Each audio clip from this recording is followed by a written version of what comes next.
Welcome to episode 27 of the Other Star franchise, the anti-fascist Star Wars podcast, where a couple of Trekkies from the Star Trek fandom discuss Star Wars. We are currently watching a lot of the Star Wars shows, movies, and animation in chronological order leading up to the release of the Mandalorian and Grogu movie. Today we are discussing the final 3 episodes of Star Wars ANDOR and the film Rogue One: A Star Wars Story. I'm Fatheree, this is Taylor. Y'all might know us from the TEX-TREK podcast. Say hi, Miss Taylor. Hello. So, Taylor, are you ready to talk about the end of Andor, as well as the very first Star Wars spin-off film, I guess? Uh-huh. When they were thinking, we're going to make a lot of these anthology movies called Rogue One, a Star Wars story, Solo, a Star Wars story, and then Solo flopped hard at the box office, and they're like, we're not going to do those. You notice that they don't title the new one Mandalorian and Grogu: A Star Wars Story. They took that off of there. They're like, that was bad juju. We're going to do something different. Yeah, but we're curious about this upcoming movie. But in the meantime, while we're waiting on that, we'll talk about the rest of the Star Wars canon leading up to it. So if you're watching our podcast on a video format on YouTube, then you should be able to see our spreadsheet on screen right now. Wherever you watch or listen to us, there's also a link in the description. If you want to look at our spreadsheet, I always mention on here, but it has the list of Star Wars shows and movies, the order we've been watching them in, and we've checked off what we've currently watched. And you can see what we're going to be doing next in the weeks to come. It's only weeks away from Grogu. It's we're in the month of May. Yeah, so 19 days. I should say that we're recording this on May the 3rd. Tomorrow, obviously, May the 4th, a big day in the Star Wars fandom. And Taylor and I will be streaming multiple times tomorrow.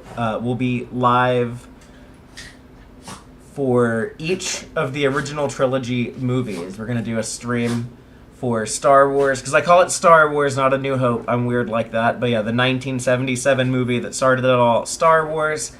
Then we're going to go watch Empire Strikes Back and do a stream for Empire. And then we're going to go watch Return of the Jedi and do a stream for that. So we took off for May the 4th. We're going to be watching and talking about Star Wars all day. Yep.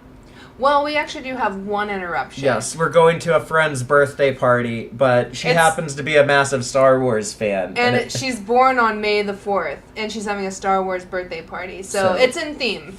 But yeah, very convenient of her to work her birthday into our special Star Wars day we're doing for our side show, The Other Star franchise. This is like our main show now. Like we put out so much more content here than on TEX-TREK. We're in crunch time for the movie. Yeah. But we don't do as much work on. We don't make presentations with slides and stuff. So. But yeah, still a lot of time and a lot of work, but we're having a lot of fun with our Star Wars journey. Taylor and I are both big Star Wars fans, and we've seen most of the stuff before, but a lot of this we haven't watched together yet. So, but Taylor, how do we want to talk about these last 3 episodes of Andor and Rogue One? Should we talk about the Andor episodes individually, or should we read the summaries for each and then talk about all 3 of them and spend, about 45 minutes on that and then spend about 45 minutes on Andor, or how do you want to do it? I think we should read them all together, and the Andor last 3 are kind of the arc. Mm-hmm. So I think we can just talk about that together. Sure. Then we'll do Rogue One. Okay, so why don't we go through those summaries. I just want to point out that this first episode we're going to talk about, Season 2, Episode 10, Make It Stop. the really cool, unique thing about this episode is that there's no Cassie in this entire episode of Andor. There is no Andor. This is all Clea and Luthen and Deidre, I guess. Honestly, I feel like this whole final arc is a really good transition because it isn't about Cassian anymore. Like the Andor show is become the Rebellion show. Yeah, that's a good point. So tell us what happens in Season 2, Episode 10, Make It Stop. 1 year after the events on Gorman, Lonnie reports to Luthen that the Empire's grand energy project is actually a weapon, and that Dedra has likely uncovered their identities. Though Luthen initially promises Lonnie and his family safe passage from Coruscant, he kills him to ensure his silence. As Luthen destroys the communication system in his shop, Dedra confronts him with the stolen Starpath unit, deducing he is Axis. Luthen attempts suicide to avoid interrogation, but is taken alive to a hospital, while Clea watches from afar. Flashbacks reveal that Luthen is a former Imperial Sergeant, Lear, who defects after his unit massacred Clea's hometown.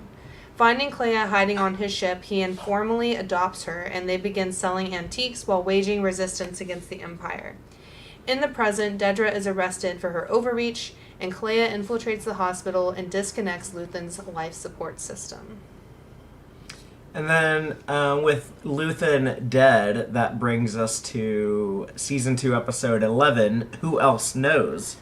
Dedra is interrogated by Krennic, who admonishes her for allowing sensitive information about the secret Imperial weapons project to be leaked from her database and for confronting Luthen without sufficient backup. The investigation into Dedra is assigned to her former assistant, Hirt, who identifies Clea from security footage. Partagaz declares Clea a public health concern to expedite her arrest. In the Coruscant safehouse, Clea sends Wilman a distress signal, prompting him to send Cassian, Melshi, and K2SO there to retrieve Luthen, alienating the group further from Yavin 4 leadership. Dedra gives Hirt insight into Luthen's communications technologies from her cell, enabling his team to track Clea's signal to the safehouse, where they arrive close behind Cassian and Melshi. Clea passes on Luthen's crucial intelligence, but asks to stay behind given the distrust of Luthen among the rebels on Yavin 4. As Hirt's team closes in, K2SO breaks into the building in pursuit.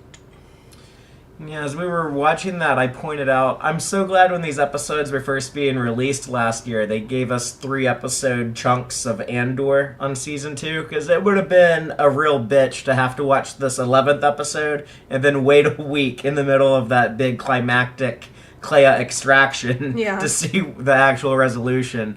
But please tell us what happens with that in Season 2, Episode 12, the series finale of Andor, Jedha Kyber Urso. K2SO kills Hirt and his team, but Clea is wounded. Cassian, Melshi, and K2SO take her back to Yavin 4, where they are grounded by Organa for their disobedience. Much of the rebel leadership, including Organa, are scornful of Luthen and question the veracity of his new intelligence, but Mothma is willing to hear Clea out. Vel speaks with Cassian, who convinces her of Luthen's integrity. The two toast their fallen comrades, while Clea comes to terms with her new role in Yavin 4. Interrupted while listening to Nemik's rebel manifesto, Partagaz commits suicide just as he is about to be arrested. Dedra is imprisoned in a prison facility similar to Narkina 5 and breaks down crying. When a rebel informant associated with Saul repeatedly contacts Yavin 4 to talk to Cassian, Draven realizes that the evidence for the Imperial Weapons Project is too great to be a trap. After meeting with Draven and Mothma, Organa agrees to let Cassian and K2SO fly to Kafrene to meet with the informant. On Minna Route, B2 EMO plays with another droid as Bix cradles a baby and looks wistfully towards the horizon. Yeah, and the big reveal of the Bix baby. Ugh. Sorry. You pointed out something interesting watching this. You thought that Vel knew about the baby. I do think Vel knew, because in when they return back to Yavin 4 and she visits Cassian, she says, "You should reconnect with Bix," and he's kind of like, "Well, that's behind me." Like he is under the impression she'll reach out when she thinks like the rebel war is over. You know, like he's like, it's in her hands, not my hands, whether we get together or not. But Vel kind of makes like a little comment. I don't remember her exact words, but it to me sounds like she has maybe visited Bix, or maybe she's helped Bix get there, but I think she does know that there's a baby. Yeah, I had never considered the possibility that anyone in that rebel circle knew. So, I don't know. Maybe. That was another interesting thing at the end of Andor, watching it. Like, we knew Cassian would survive the show because he's in Rogue One. We didn't know what would happen to Luthen or Clea or Vel or Dedra or... Yeah, I guess some of the people had already died. Like, we never knew what was going to be the ending for Cyril or Senta. And then I guess because you do lose some of those people along the way. Here when you get to the end, it was really exciting. I remember the first time. It's like, okay, Luthen's not gonna make it. Okay, I guess Dedra does, but she's in prison. Things like that. But this arc also really connects the show Andor to the movie Rogue One. Yeah. It feels so seamless. Like, I really love the way they wrote this finale. Like, I don't know, like, just starting with it, like, with Lonnie, and it's like, man, we know that Lonnie's been undercover for so long, and, like, I don't know, like, it's just been, like, this waiting game, like, this, like, it just feels so fated, like, all of these things converging, and, like, Luthen, like, getting more and more and more stressed out, like, the further the show goes on, like, he's like, I can't handle it anymore, there's too much going on, I can't keep it all straight, like, he's about to start panicking, and it just feels like the straw that broke the camel's back, like, in these last 3 episodes, like, take that, they're like, okay, on to the next camel, like, yeah, these are just like a lot of camels' backs being broken, but then there's like another smaller camel standing under them, yeah. ready to receive that final straw. Yeah. What I really liked too was getting the mini Clea backstory, like seeing her as a child and with Luthen. I think all of that was extremely cool. Like, I didn't think we were going to get anything from Clea, like her backstory and stuff, especially, like, she was pretty quiet in season 1. Like, she's there, she's consistent, but she doesn't really make big moves until, like, season 2, when she's, like, working with Lonnie to get that spy bug out, and she's, like, meeting with more of the informants and stuff. Like, they give her a bigger role in season 2. The entire show Andor, it does really become more of an ensemble, especially in season 2. But yeah, it's not as Cassian-centric as you would think, given the title. Which is also interesting and also kind of ties into the big theme and message of Andor, that it's the collective effort, it's the team effort. That's the one of the big inspiring lines that everyone remembers because it's in the trailer for Rogue One. But in the movie, it's kind of a plot point when Jyn Erso says rebellions are built on hope. But that's something that came from a dude, a bellhop on Gorman. Yeah, the Gorman bellhop dude. So. Do you know? Well, we haven't gotten to it yet. We'll talk more about it in Rogue One. But so much of Andor informs me, like, Rogue One so much differently now. Like, you can see a lot more of, like, Cassian's decisions and stuff, like, why, like, it makes so much more sense. Like, I thought Rogue One was always good before, but now it's, like, way better. Well, but sorry, one more thing before I forget.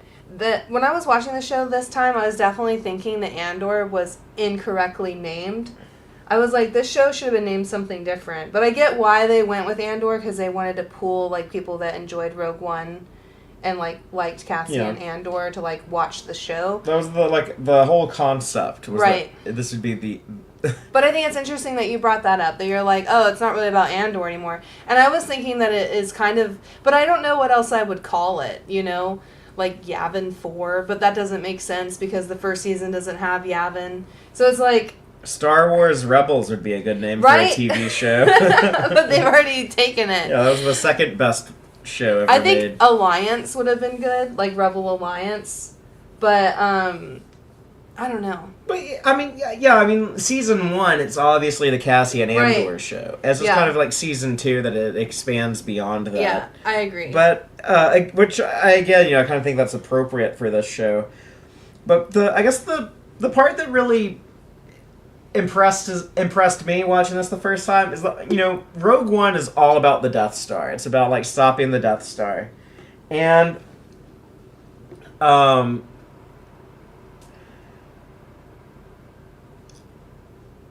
sorry. Did you lose your train of thought? I did. Okay. So Rogue One is all about like the Death Star, stopping the Death Star, getting the plans of the Death Star. Like the Death Star is such a big deal. And then when you go back and you watch Andor season 1, like the very beginning, like you're not thinking about the Death Star when you see Cassian kill those 2 cops. You're not thinking about the Death Star when they're doing the Aldani job. You've completely forgotten about it by like the time he's in prison. Mm-hmm. And then they kind of remind you with that end credit scene at the end of season 1 where they show you like, oh yeah, he's actually like building parts of the weapon that will eventually kill him. That's what he is forced to do in prison. Like interesting commentary on being forced to work a job that's going to end up destroying you. But anyways. It doesn't circle back to the Death Star until these last 3 episodes, really. I guess they hint at it, with the Calkite and Gorman stuff. Right. But here, when you get to the last 3 episodes, it's the Lonnie conversation on the park bench in the first of these 3 episodes, and Make It Stop, that gets the ball rolling on this with Luthen. And Luthen has stayed behind on Coruscant. He could have tried to flee to Yavin himself, but. They do make a big deal about the people there don't really like him. Yeah. But he seemed to think like there was still work to do on Coruscant. He wasn't ready to give up. And then when he finds this out, he's like, oh, this is the most important thing I've ever been involved in. Like, this Death Star is going to be a big deal if they build this planet-killing machine and they can just roll up on any planet they don't like and blast them. And they say that in Star Wars. That is the plan. That's why the Emperor dissolves the Senate in the next movie that we'll be watching. The first thing we're going to watch tomorrow. There is a reason why he does that. It's like, oh yeah, if anyone ever tries to dispute me or criticize me, I can just send Tarkin and the Death Star and blow up their planet. And the show really also clings to the line from Leia that when she tells Tarkin, the more you tighten your grip, the more planets will slip through your fingers. Mm-hmm. But that's kind of like Luthen's plan. We were commenting on him being an accelerationist, which I have mixed feelings about, but he basically says, like, yeah, like the meaner the Empire gets and the more they hurt everyone, the more people are going to be ready to fight back against them. So it's like that same, tightening your grip and more planets will slip through your fingers. But it's like it's going to be a lot harder if they actually complete the Death Star. And I guess like the plan was that they eventually want to build more than one of these things. It took like 20 years. Okay, so the reason why it took so long to finish construction is because they hadn't quite figured out how to make the weapon work. So they spend 19 years building it, and they're like, okay, we'll figure it out eventually. But we saw in Revenge of the Sith that so much of it was like already built, like the big sphere. Yeah. And they've just been like working on finishing the laser for 19 years. But yeah, it is kind of funny, and that's why like all the other Imperials are getting like mad at Critic whenever he's like, we're only days away from finishing. Because like he's been saying that for years at this point. Yeah. But I mean, like they're just now getting like the Calkite from Gorman because they couldn't figure out an alternative to that. Yeah. But it was interesting to me that Lonnie said that Yularen only just found out a month earlier. So the top of the ISB, I would have thought that Yularen knew about this because like Partagaz seems to have known for a while. But that's because and Dedra obviously did. But that's because they were like first-hand picked by Krennic in that meeting. Like Yularen was not picked. Yeah, he wasn't there. Yeah. It's just interesting to me that they would take people out of the ISB and then loop them in on stuff that even their superiors at the ISB don't know about. It's need to know, and he was not need to know.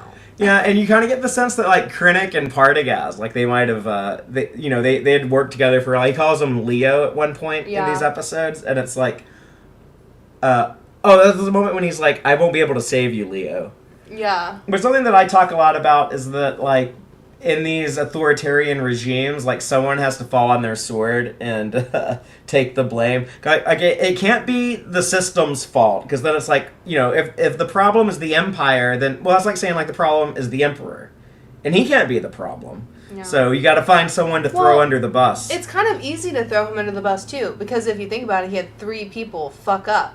Like, Young was the fucking rebel spy, like, right under his nose for years. Mm-hmm. Dedra literally jumped the gun on the Axis confrontation without anyone's support or knowledge. Like, she just went in there hot because she's impatient. She's like, I've waited long enough. I'm fucking doing this because I'm so sick of this other guy who won't fucking let me help. And then that guy, what's his name? Hirt. He dies in, like, the extraction of Clea. They failed to stop Clea from getting away. So, I mean, if anyone is going to get dragged for this, like, the boss of those 3 people. Yeah. Like, it can't be you, Lauren. He's like, I just found out about this a month ago. Maybe if I had been clued in all along, I could have made sure that something like this didn't happen. Right. But yeah, he can play that card. So I get why the Partagaz became, like, the fall guy. And so much of, like, those internal conflicts with the Empire, like, they don't have that collective spirit, They don't have, like, that same... They don't have, like, that dream of, like, a better tomorrow that they're all willing to, like, give up their lives for. Yeah. Or, like, I'll do this as long as I can, and then when I fall, someone else is going to come behind me and pick up the slack and take it from there. Like, they don't have that. They're just a bunch of opportunists looking out for their own careers. But you see that in, like, Dedra and Krennic when they have that conversation where, like, he lays all the blame on her, but she's saying how, like, yes, I dug around and snooped around in this stuff only because, like, I wasn't given, like, the knowledge I needed in my quest to find access. So maybe if I had, like, known about that stuff, I wouldn't be snooping. But she also got, like, so obsessed with her own personal victory. That's what I'm saying, like, the complexities of the show. Even though, like, we want to root for her in season 1. And, like, we want to be like, you go, girl. And, like, be this up-and-comer in your career in the ISB.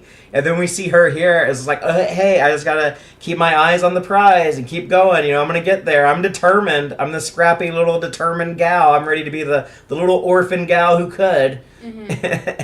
And this is where her ambitions lead her to. The confrontation in Luthen's shop, though, that is so good. That is a great moment. And that's, like, she thinks it's her big victory. Yeah. She's like, almost like, you can almost feel her overflowing. Like, like a boiling pot overflowing. Like, she's there. Like, she's so excited and animated under that. Like, this is her life's work, is to bring down this Axis, bring down this part of the rebellion. Like her partner Cyril was killed because of these rebels, so she thinks that this is about to be like, this is the final arc of the TV show, of the Hugo Dedra show that I'm the star of. Yeah. And this is going to be like the series finale. Here's like my big climactic victory over Luthen. And I just love that Luthen and Clea and that relationship, and how it's up to Clea to come finish the job again, so like cool. Always. She is literally always cleaning things up. But seeing their backstory, seeing that it's actually Naboo that they bombed together. The Emperor's homeworlds. That's really like kind of declaring a mission statement with the two of them.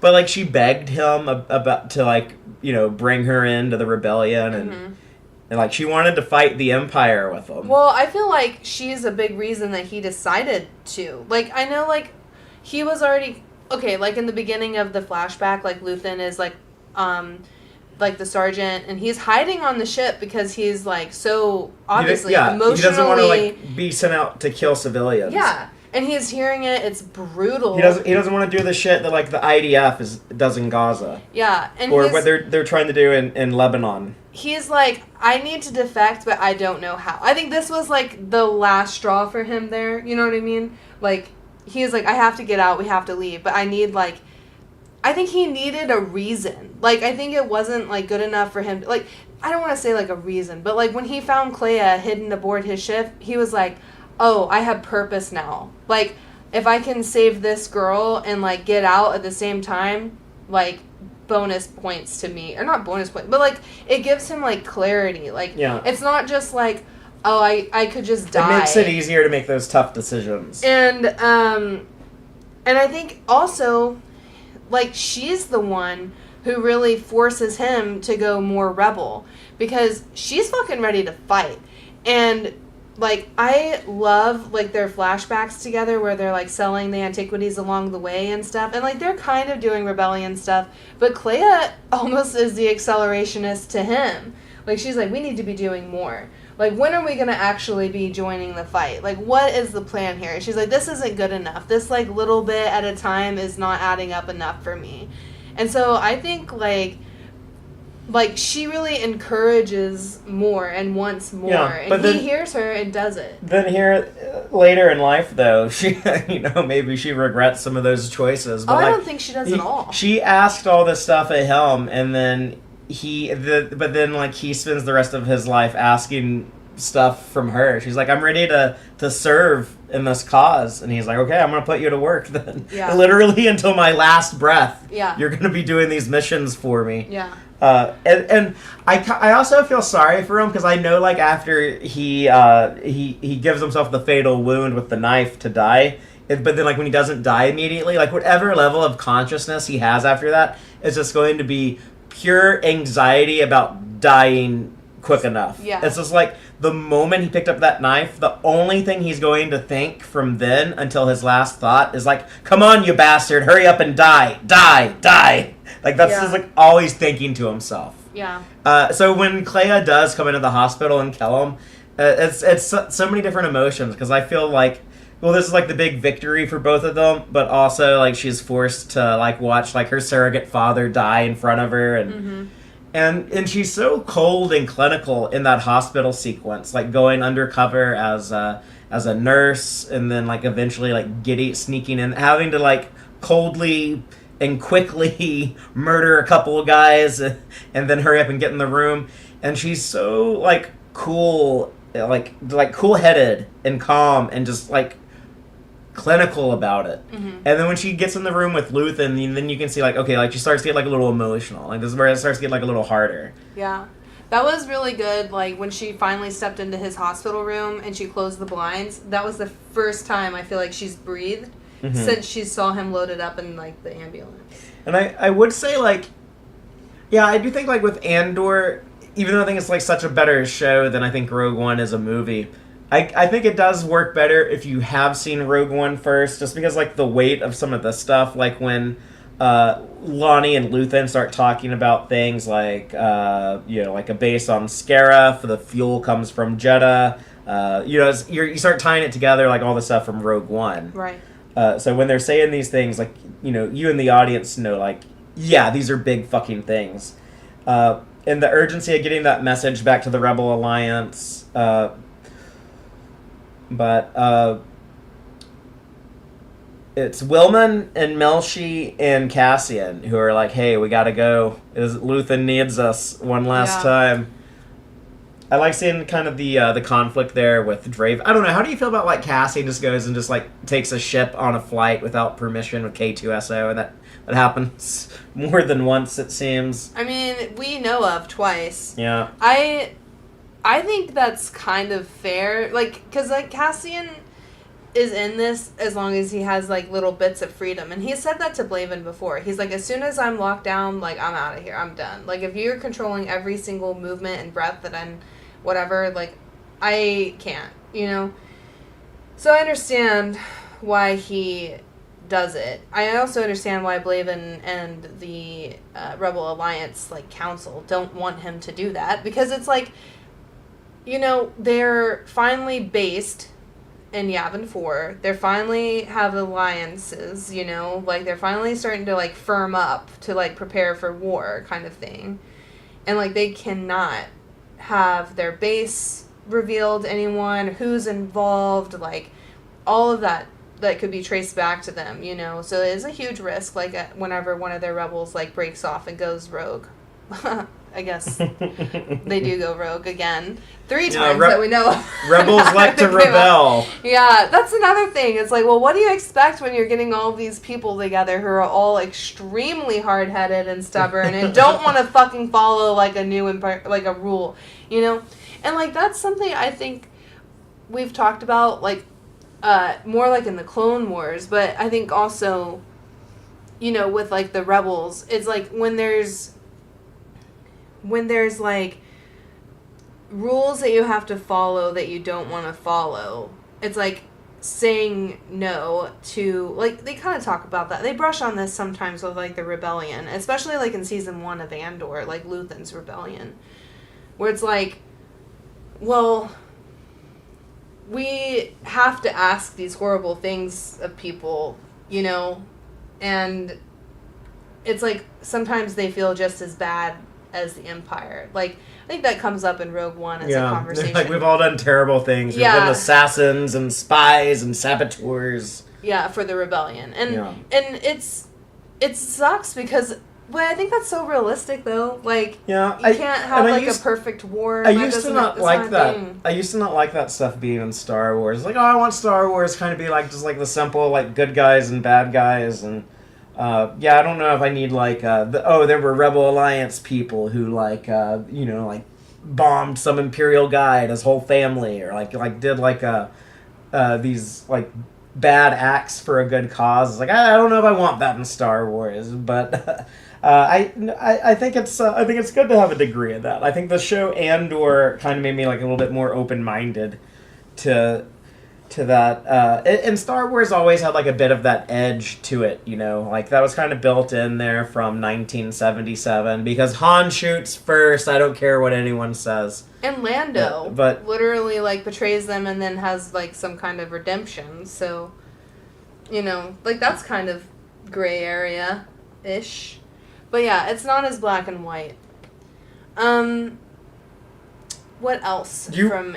Oh, go ahead. You pointed out how much you loved the hospital building. Oh, yeah. That was really cool. I also really appreciate that they use, like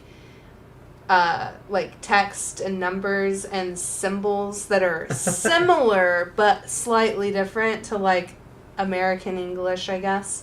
Like, they have, like, the cross for the hospital, but it's, like, slightly different. There's, like, a Star Wars medical symbol. Yeah. Whenever I see it, it's like, oh, do I need to go get health now? Because I'm used to playing the Star Wars Republic Commando game.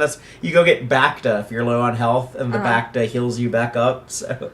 But, yeah, I loved the hospital building with the big windows, and, I don't know if it's very, smart for like a hospital, honestly, because it does seem kind of dangerous to have like these glass windows everywhere, and also like your patients are highly exposed. You can literally see across the courtyard into the other side of the hallway, like if someone's coding on the other side. But maybe that's the point. Maybe it's so that they can have like a better visual across all of their units, you know? So, oh shit, something's going on over there. But it was a good looking building, and the way that they shot inside of it, I don't know, I just really loved the cinematography on this show as always, but the production design, great sets. We talk about like, oh yeah, we love like a lot of the hospital wardrobe also looked good. Very Star Wars. The grandma alien in the wheelchair actually is, I guess, called Granny, is what the people making the show called that creature, but she was a nice touch.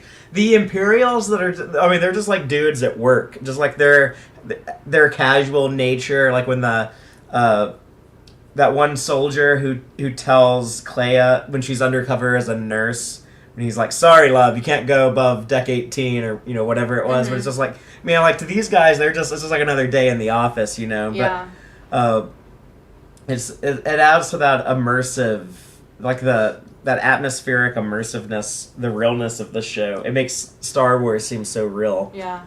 I also loved how much Clea herself, as a character, had to act in this. Yeah, you commented on her good acting. I'm like, she's a great actress. Like, the actor who plays Clea is amazing, but also Clea herself is a good actor. Like, both of them, really impressed me in these 3 episodes. But,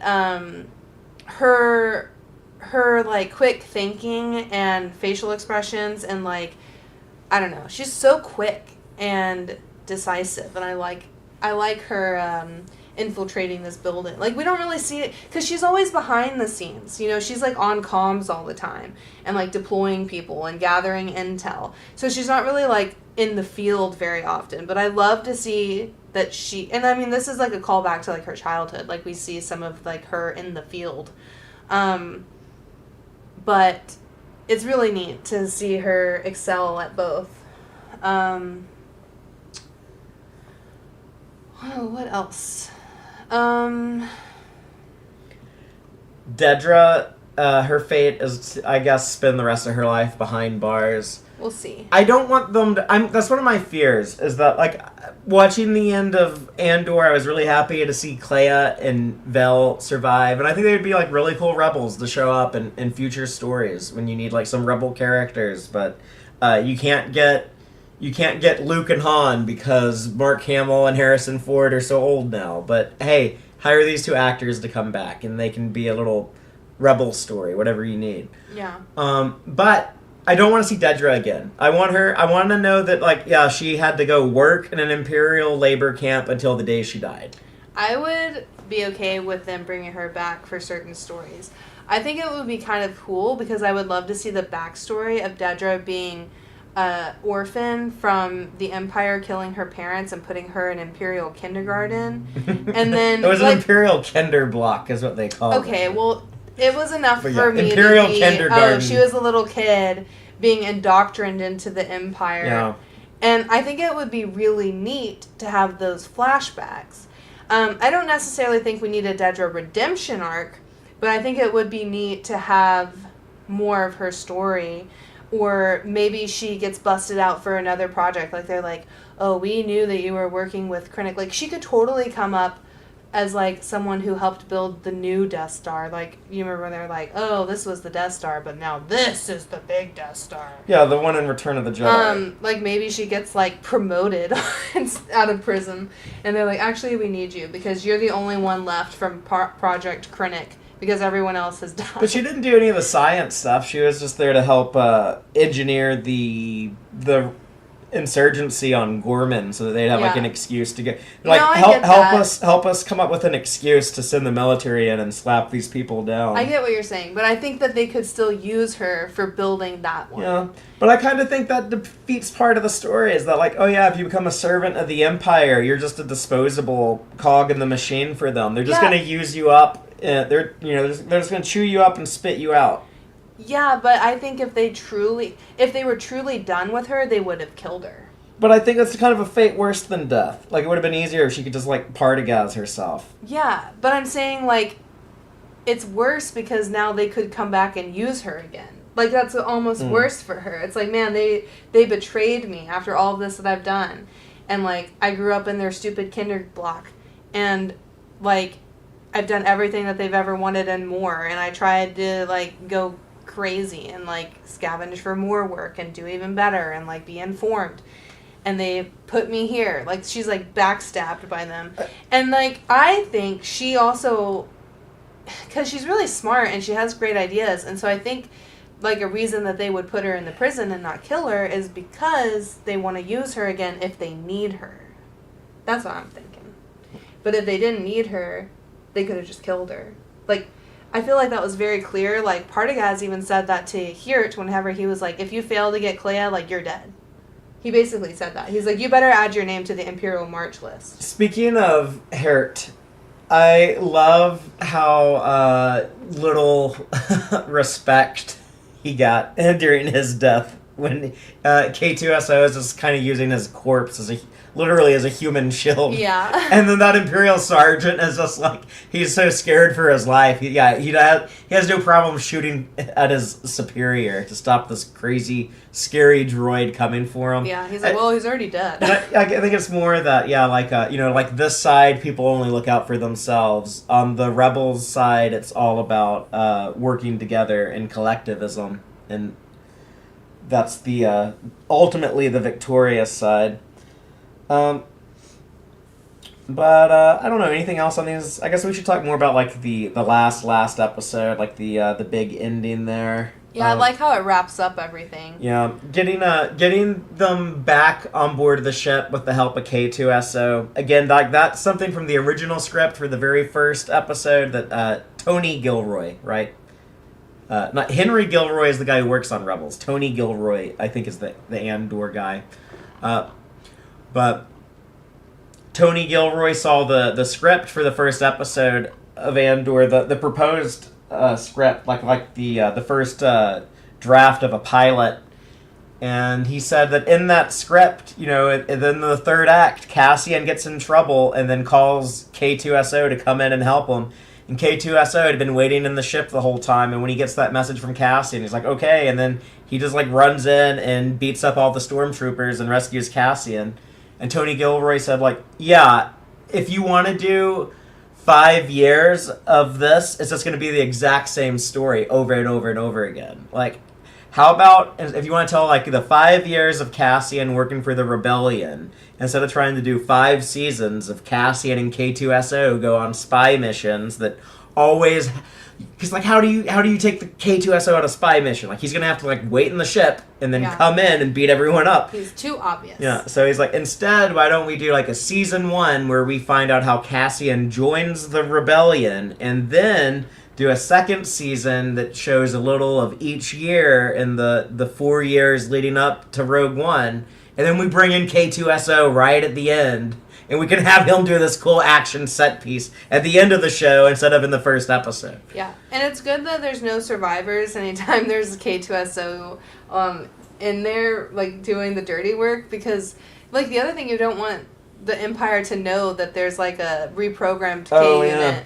Maybe like, that's why rebellion. After Rogue One, we don't see any more of these droids. They're like, the rebels can compromise these things, so we're going to have to stop using them. Yeah, they're like, actually, that was really not good on our part.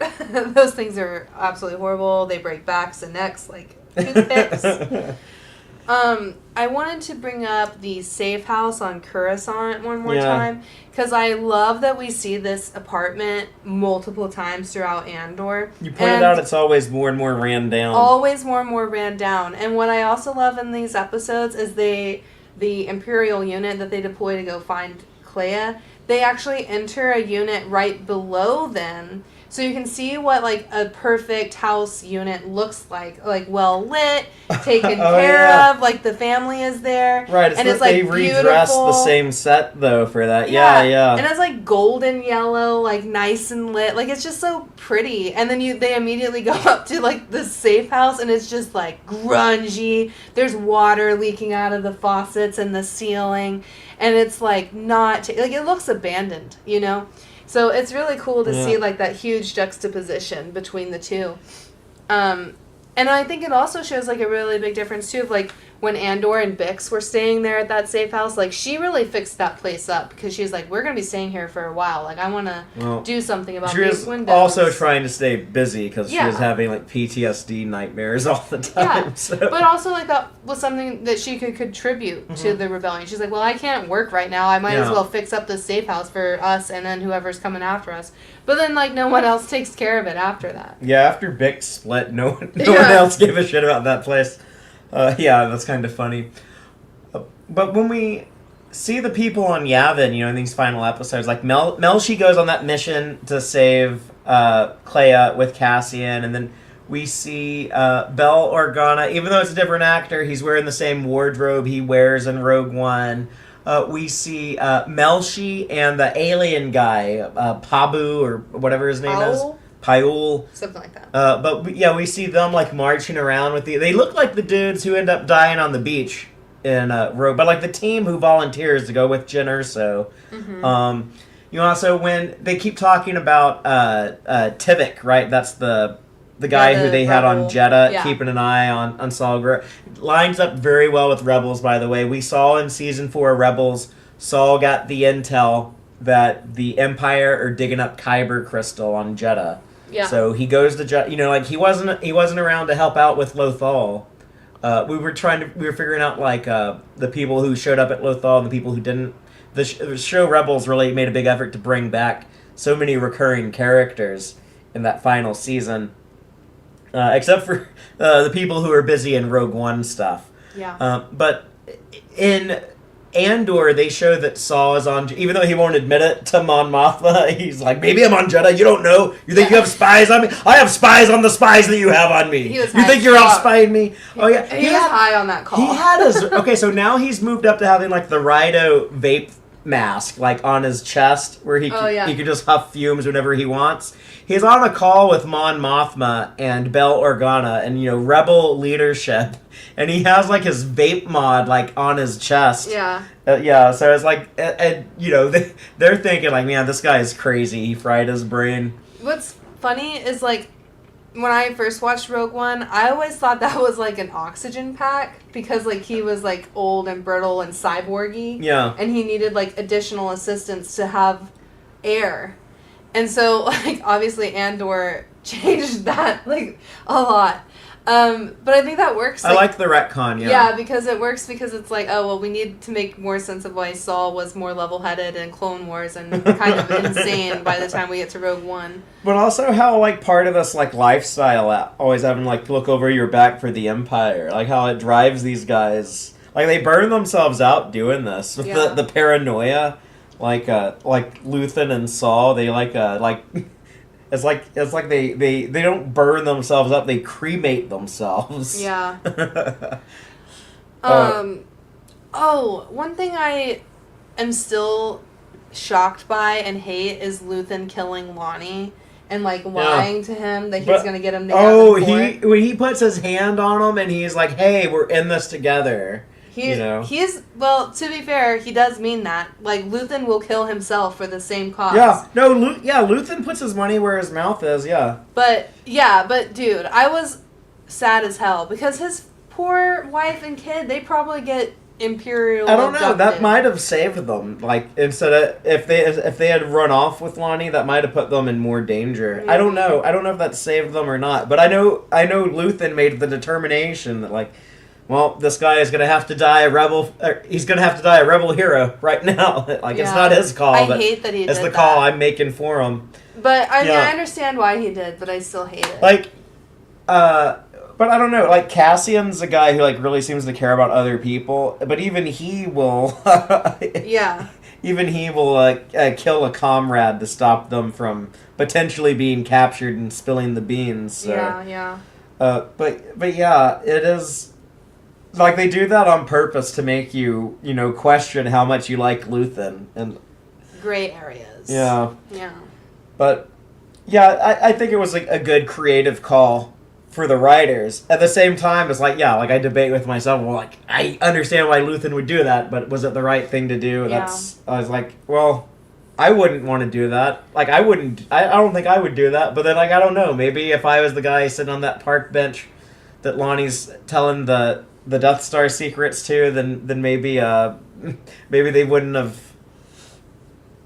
Like, maybe if Lonnie had lived, then he got captured and tortured and would have revealed something else. And yeah, in the final episode back on Yavin 4, I did want to talk about, like, so Cassian and Clea bring this news about the Death Star, and they're kind of like, we don't know if we believe you because Luthen's kind of crazy and we don't really trust Luthen and blah blah blah. But I like that there's, like, the initial discussion, and then there's, like, these smaller discussions around him, and then has all this other supporting evidence, like, lined up, like, at the right time for this all to work. But what I wanted to bring out was, like, I like that Mon Mothma and Vel had time together to talk about this. Like, Mon goes to visit Vel, and is like, I want you to talk to Andor, because I think he'll talk to you about it. And, like, she straight up, like, she's like, go spy on Andor. But it's because they have these connections, because they have these... I mean, I don't know if Vel would say friendship. I don't know if she views Cassian as a friend. But they're both Luthen rebels. But yeah, like, they were recruited by the same guy. They have enough common territory. Like, there is a relationship there. They're comrades. That Mon has with her cousin. Like, that's like her only family. She sure as hell ain't family with her husband and daughter, Yeah, but Vel and her. But, like, these are connections that these Imperial characters don't have. Right. Like, we joke around about, like, oh yeah, like Vader and Tarkin, they're like homeboys, but, like, they don't see that way. Yeah. They're coworkers. Yeah. Like, they're fond of each other's work. But, like, it stops there. Like, they don't like intrinsically trust one another. They can't like look into one another's eyes and be like, okay, like Well, I believe this from you. How can you trust someone that you've seen blow up another like fucking project manager of the Imperial Army? Like, I don't know. But okay, so I like that Mon goes to Vel and is like spy on Cass, and then Vel goes to Cass It's and not so basically much spy on him, but just like talk to him. She does say just, that. Like, well, she says it. she says that, but what she means is like, yeah, just like let Get him. the intel. I understand what you're saying, but I like that Vel goes to Cass and she straight up is just like, "You think it's true?" Like she doesn't actually like sugarcoat any of it. She's not there to like be a spy. Like she's very direct. But she had that connection that like Mon didn't understand. But Mon trusted Vel to go get the info. Yeah. It's like they have like she had faith in her. She's like, if I believe it from you, I'll believe it. Right. But I like having all of those things like tie together. And then the same kind of for what's his name, Draven, where he's like, man, I wish I could trust Cass, but he keeps doing all this bullshit, like getting me in trouble and taking all these ships and shit. The English guy who's like the big rebel boss in Rogue One, who we've previously met in the last arc of Rebels. I mean, of Andor, whatever the hell show we're watching. Right. But he gets his like reassurance from that guy Vinnick or whatever on that Crefence or something. There's like a other. I can't remember what Draven says. It's that rebel spy Vinnick. Oh, Tivik with a T. There, sorry. There's too many V's and Y's and T and N and K's, and I just can't keep them all straight. But Kafrene. That's the other thing. Yeah, the ring's a Kafrene, right? It's like rings there. Don't they go there in Bad Batch or something else? We've seen them go here. I don't know. There's too many places, too many characters. Well, it's a big galaxy. Yeah. Even though there's only like 30 people and they all know each other. Yeah. But anyway, I just like that it all kind of dominoes together into like the same thing. Yeah, because they get like the call about, oh yeah, Tivik on Kareen, like he only wants to talk to Cassian. You really need to go, like he's got something big. Something big is going down on Jeddah, with Saul Guerrera's partisans. Tivik's got the deets. Go get it. And we... yeah, that's because that Imperial starship showed up. The Star Destroyer. Yeah. So everyone's freaking out. For good reason. But yeah, I don't know. Is there anything else on... Well, Tivik knows that they have the pilot, Bodhi, who's defected. Right. So that's why Tivik is like, I need to talk to Cassian.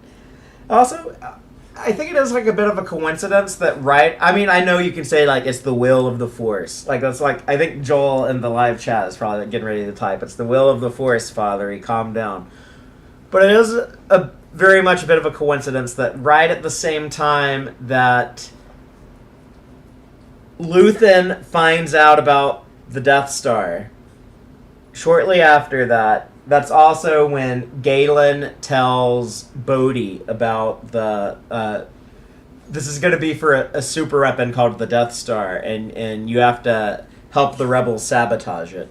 Like, it just seems like a bit... So I think that there is something else behind the scenes on the Empire side after this panic that starts here with the ISB leak. Mm-hmm. I think there's something behind the scenes that gets Galen Erso to be. He tells Bodhi, like, we got to get on this now. Like they're freaked out behind the scenes. They're about to lock shit down and. Well, also they were about to want to weapons test. Yeah, they're gonna be like double checking everything and like they're gonna find this flaw. So let's get the show on the road with our plan for the rebels to use this weakness to destroy it. So I like that headcanon that there's like Imperial talk, Imperial news and panic, and that's what finally triggers Galen. Because that's one of my complaints with Rogue One is that I wish we could flesh out that Galen and Bodhi dynamic. Like there seems like there's more of a relationship there. I would love to see that explored. But hell, let's do like a little mini series of the two of them. Just animate it. Just get the Lucasfilm animation team. Just do like CGI Bodhi and Galen having a conversation. Instead of like Tales of the Underworld, Tales of the Jedi, I don't know. Have like Tales of the Edu Science Lab. I'd watch it. Well, Tales of the Defectors yeah. would be cool. I feel like I'm talking more about Andor. I mean, more about Rogue One than Andor at this point. So I guess I'm ready to transition. Okay, I'm not quite ready. Okay. Because I want to talk about the final flashback scene of Mina Rao with Bix and the baby. And I wanted to commend that B2 finally has a happy ending. He's got a droid friend, and he's buzzing around, and he has less anxiety now. And he's just, like, hanging out on this planet. He gets B2 Emo gets a happy ending. Yeah. Who would have thunk? Yeah, I like that. I like seeing him. And then, again, we have a Bix. We have a baby that's fatherless. This is so similar, in my opinion, to, like, Hera, Jason, and Kanan situation. Where it's like, oh, Kanan self-sacrificed. Mom is with baby, single mom. But there's hope because their baby passed down. Like, they have a legacy. But it's like, man, their legacy is they just fucking got the Death Star plans to Rogue One. You know? Or to Leia in Rogue One. And it's like, I don't know. I'm not a big on bringing babies into this. I'm like, leave the babies out of this. I don't think they need to grow up in this environment and also be parentless and, like, I don't know. That just bothered me. I loved seeing Bix, don't get me wrong. Like, I would have think it would have had the same weight for me if we saw Bix walk into the field and look up at the sky, with or without a baby. But why would she leave? Like, I don't know. It just seems like to me, like, it explained her, like, it makes sense why she left like that, because she knew that if he found out he had a kid, then he couldn't be dedicated to this rebel cause. Like, he couldn't, like, I talk about it all the time, but the woman in South Africa who wrote about, like, her mom, who helped fight apartheid in South Africa, and how, like, she was, really a big deal in this resistance movement, but she wasn't at home, and she wasn't a mom, and I had to struggle with that and learn to forgive that, and just we're all beings with limited capacities, and we can only do so much. My gripe about it is that it was enough for her to leave that Cassian stayed with the rebellion. Like, does that make sense? Like, I know that you're saying, like, well, she doesn't want him to know that, like, they're having a baby. I love just, like, the storytelling of, like, he had, like, this, like, great thing that even though, like, he doesn't know that he had, like, we as the audience know that would have meant a lot to him. And so even though, like, he dies not knowing that he had that, we can still kind of feel happy for him that he has that. But I don't know. I guess we'll disagree on this one. But for me, that irritated. That, like, made me so angry. Like, the first time I saw it, I was like, "Wow, you just ruined this ending for me." Yeah. Both of those endings, the Rebels one and this Andor one, I was like, Now, grumpy. when will these kids? I know that Jason Syndulla has already showed up and stuff, but when will the Bix kid show up in something? He's going to be, like, a main character in something someday. See, that's another thing I don't like about it. It's like, oh, we're going to keep it in the family. Yeah. Here's a hint. Maybe in 20 years, we'll see Cassian Andor's baby grown up and be a Jedi, probably, because they love to do that. But the symmetry of how, I saw this on Facebook a year ago, I guess, but someone took, like, that final shot of Bix holding her baby in the wheat field, and it's framed exactly like Cassian holding Jyn Erso on the beach before they're killed by the Death Star. To kind of connect to that moment. Or maybe, like, both those scenes are happening at the same time. Maybe this is where Bix and her kid were the moment that Cassian was killed. Maybe. But it's interesting, the music in the final episode of Andor. They start playing the original Star Wars theme in there. And I think it kind of helps, transition us to, like, the John Williams music that we hear a lot of Michael Giacchino's score in Rogue One. It pulls a lot from the John Williams. So we're kind of, like, musically transitioning into the more, the cinematic, a bit more, less of a serious drama, more of an action-adventure story in Rogue One. And Rogue One is kind of like the transitional period from the Andor show to the original trilogy of Star Wars. It's fun how, like, the ending of Andor goes straight into Rogue One with Cassian flying off to go meet Tivik.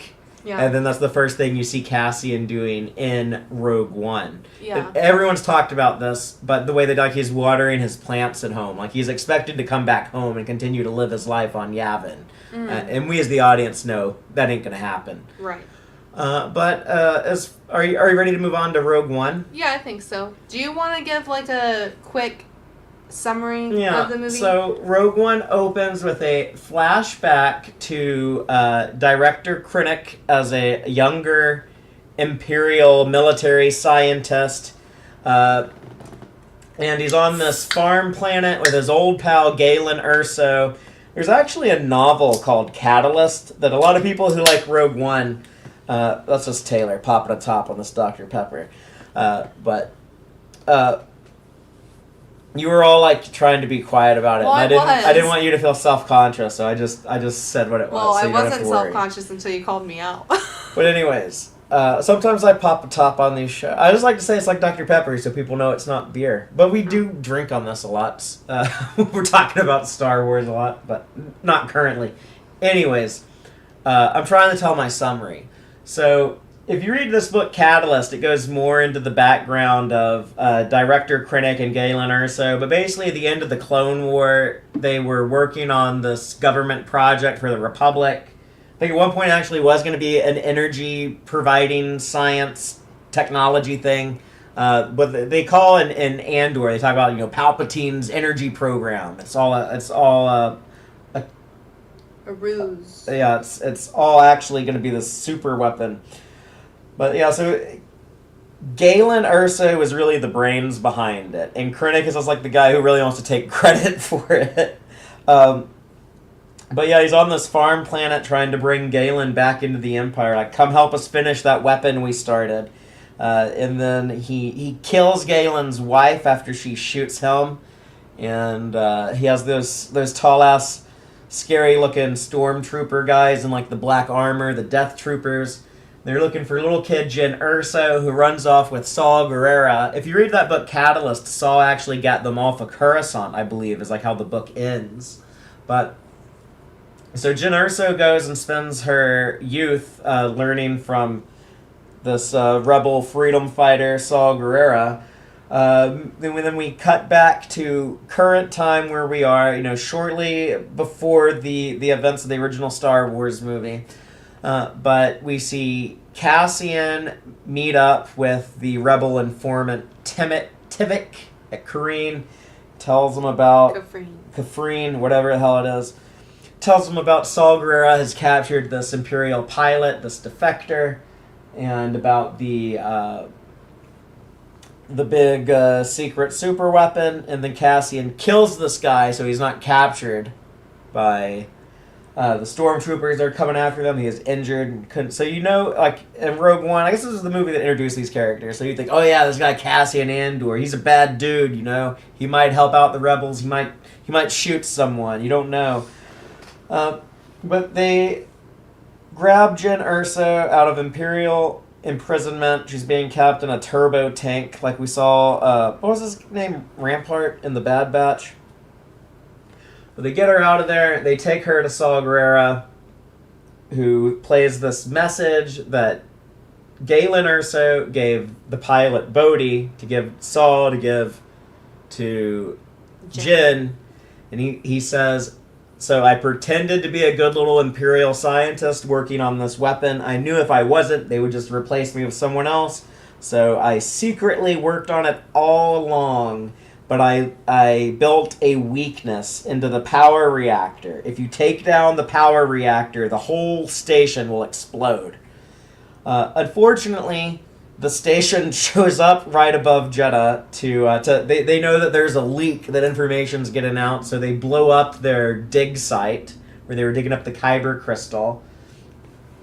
But K2SO and Cassian and Jyn, along with the Imperial pilot Bodhi, flee from Saw Gerrera's camp. They have the two guys who were guardians of the Jedi Temple there, Chirrut and Baze. They go to Yavin 4 with this info. But the Rebel Alliance leadership, they're not buying it. They don't believe it. They kind of give Jyn the same treatment that Cassian just went through with Luthen. But Cassian puts together a rebel team of the true believers, Melshi and Baze and Chirrut. A bunch of other guys, we don't get their names, but they're just cool background characters. And K2SO goes along, not because he wanted to, not because he believed in Jyn Erso. Did you already talk about Galen or something? Galen dies. I forgot. Okay, I'm gonna take I forgot over they go for to a minute. Edu and Galen dies. Well, what else did I skip? Well, like, that whole thing is really important, because, like, they come and they bomb that place, and then Galen and Jen have, like, this mini reunion for a second. They Krennic do, is but there. it doesn't really impact the script too much, Okay. other than, I guess, Cassian and Jyn, they don't trust each other, Right. and then I guess that's what starts them on, like, they start to trust each other. But yeah, okay, so but after her dad dies, then they go to Yavin 4. They're giving them that same treatment that the Cassian got with Luthen, and they get together the rebel team. Melshi's involved, K2, all these people. Now what? Well, I thought you wanted to take over. Then they go to I said for a second. I just wanted to add they go to Galen Scarif. stuff. They go to Scarif to get the Death Star plan, so they can try to figure out a way to shoot the reactor. And Scarif is under a lot of security. They got like this little force field door above the planet that they can shut off access to the planet. But they go through on a stolen Imperial cargo ship, and they get on the planet surface. They go to the Imperial base. Cassian, K2, and Jyn Erso infiltrate the base to try to steal the plans. Everyone else goes and causes a big distraction and shoots up the base on the beach. And then the rest of the rebels hear the reports of the attack on Scarif, and they race over there to help. And we get a confrontation between Jyn Erso and Director Krennic on that tower right as they transmit the plans up to the rebel ships in orbit. But Tarkin shows up on the Death Star, blows up the Imperial base, kills Krennic, kills Jyn Erso, kills Cassian. All the other rebels that were down there fighting on the beach, they die. Chirrut and Baze die. Everyone dies, but they were able to get the plans up to the rebels, and then Vader shows up and starts cutting up rebels with his lightsaber, and everyone's running around, and they get into the blockade runner. That's the very first Star Wars ship ever. That was the first Star Wars ship seen by audiences way back in 1977. And the movie ends with Vader watching the Tantive 4, is what it's actually called, go jump into hyperspace, and then he'll have to go pursue it into the next movie that we'll talk about tomorrow. But yeah, that's the story of Rogue One. What else did I leave out? Well, the plans get delivered to Leia on that ship. Yes, and she says the one word she says in the movie, Hope. That's what rebellions are built off of. Yeah. Also, Krennic goes to Mustafar to bitch and whine at Darth Vader, and Darth Vader's like, "You got me out of my back to tank for this? Force choke, you asshole." He's like, "I can see why Tarkin called me and told me that you're a little bitch." Tarkin and Annie are tight, though. I know. they're bros. It's like Tarkin is like shows up at Scarif to like clean up after Krennic, and he's like, "Hey, call my homeboy Vader. Get him over here." Yeah. Like, he says it like, inform Lord Vader. But, Yeah. I mean, that's basically what he's saying. Like, He's like, the only other person I trust to get shit done. but I love to point out Tarkin is one of the few people in the Empire who knows that Vader is Anakin Skywalker. And he's cool with him. He's like, I like that guy who cuts up little kids with his lightsaber. Me and him are tight. yeah, we won the 'cause Clone Wars together. Tarkin landed his ship on 500 Gormans. Like, they're the same person. Like, they both just want to kill a bunch of people that don't want to submit.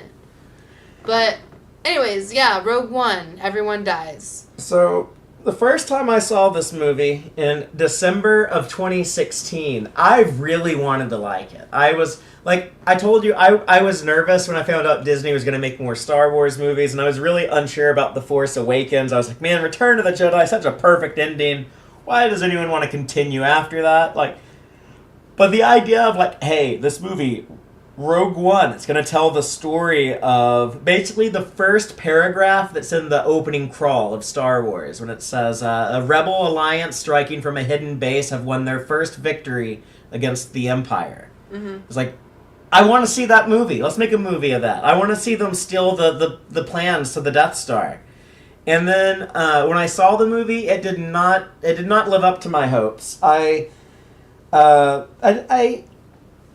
had a lot of issues with the structure of this movie, and it didn't help that there were a lot of reports of reshoots, and there was like stuff in the trailer that's not in the movie, and that was just making people think like, man, like did they know what they were doing when they were making this movie? Like, why do they have to like reshoot all this stuff? And I always kind of found like the opening part of the movie, like the first 30 minutes where it's constantly jumping from planet to planet, and I always thought that was like real clunky and kind of hard to get into, but I've always loved like the back hour of the movie. I always thought it was like, oh man, that is so riveting and exciting, and these big action sequences that have like these emotional payoffs, and so I always wanted to like the movie more than I did.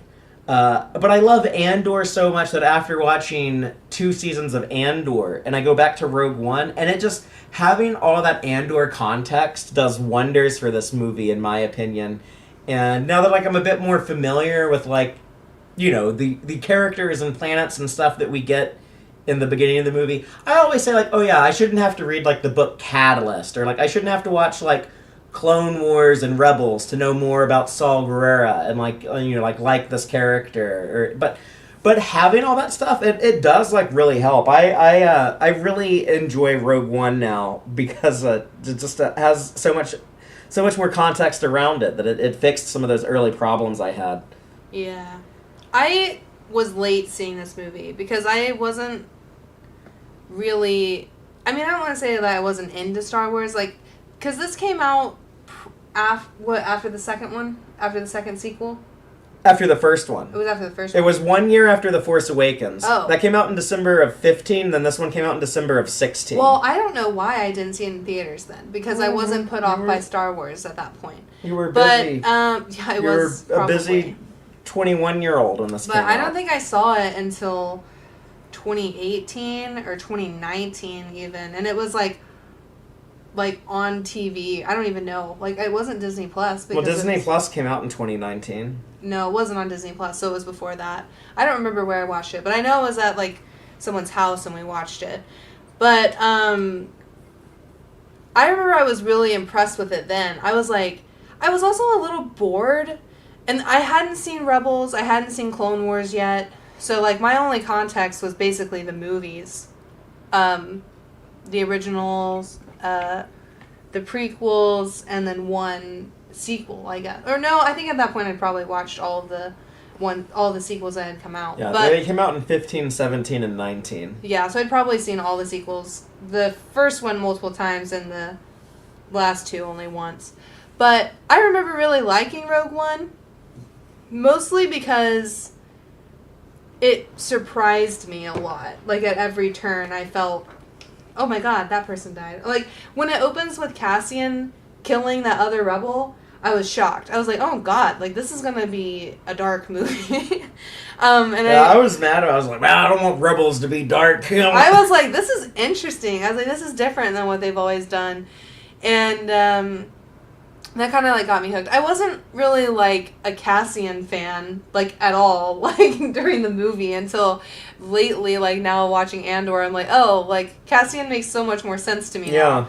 But I was a huge fan of Jen, like, right away. Like, I loved her story, just, I don't know, like, her backstory was sad and whatever, and, like, she's with the rebels, and then Saul abandons her, and then so she loses hope, and she's, like, anti-rebel for a while. Like, I like seeing her reaction to, like, things that happened to her in her life. Like, you know, she's like, oh, well, the Empire has taken my parents, and now I'm with this rebel extremist, so I'm going to be a rebel extremist. And then he abandoned her, and so she's like, well, now I'm going to be the exact opposite of that. Like, I'm just going to be a boring-ass citizen trying to make my way through life and, like, steal if I need to, whatever.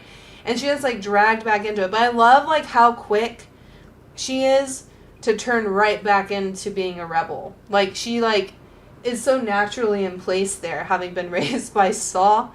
And,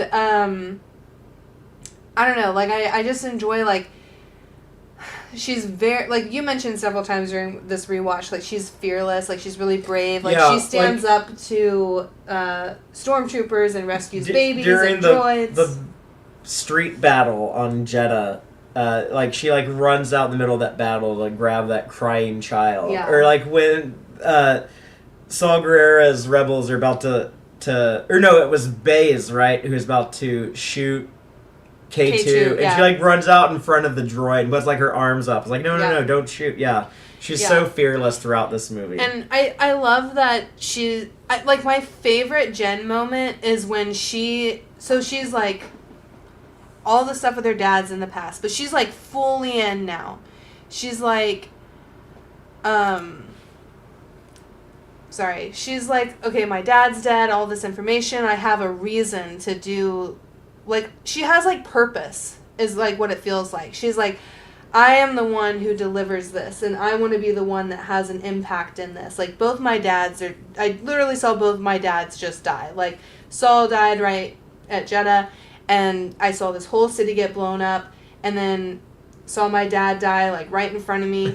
Yeah. Like, after having not seen him for, like, 10 years, maybe even longer. And she comes in with such a passion to the Rebel Council, where she's like, this is everything, and, like, she gives the whole hope speech that regurgitates from Cass. And I don't know, she's just so good at rallying people. Like, I really, it felt very believable, like, her character up and down. And then, like, I was worried she would, like, kind of turn back. Why did she have such good leadership skills? Like I want to know her life story. I want to know, like, where that came from. I'm ready for Urso, the show. yeah, give us the Jen Urso show.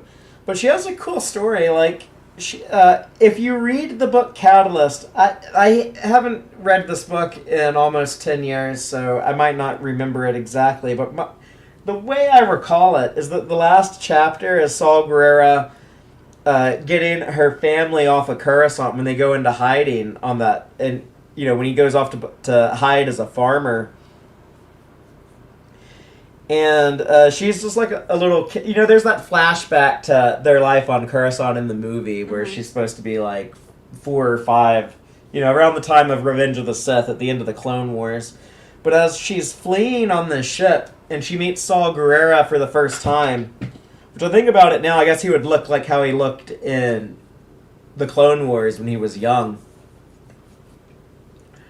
But the grown-ups keep talking about the Empire, and she hears, like, her parents say it, and Saul says the Empire, and she doesn't know what that means. She doesn't know what the Empire is, but she knows that her parents don't like it, and Saw Gerrera don't like it, and it makes her not like it either. Yeah. And I don't know, I thought that was just kind of a cool bit of backstory for Jen Urso, but she spent a lot of years, I guess, after her life on the farm, she runs off with Saw Gerrera and becomes a freedom fighter with him. And then he says, yeah, when you were 16, I abandoned you because I was working with people who were starting to figure out you were the daughter of an Imperial scientist, and they would want to use you as a hostage. So I abandoned you to keep you safe. Now, when we heard that in the movie, I suggested a theory to you that maybe Saw Gerrera, part of that was he realized himself, like, whoa, she would possibly make a valuable hostage. I don't know. He probably wouldn't want... I was wondering, like, maybe he was scared he would be tempted to use her as a hostage. But I guess he would also understand that Jen Urso's dad, Galen, he's not like an Imperial true believer, you know? He's not someone who they could use his daughter as a hostage to make him stop what he's already working for them under duress, you know? Yeah. Like, putting a gun to his kid's head couldn't really be leveraged.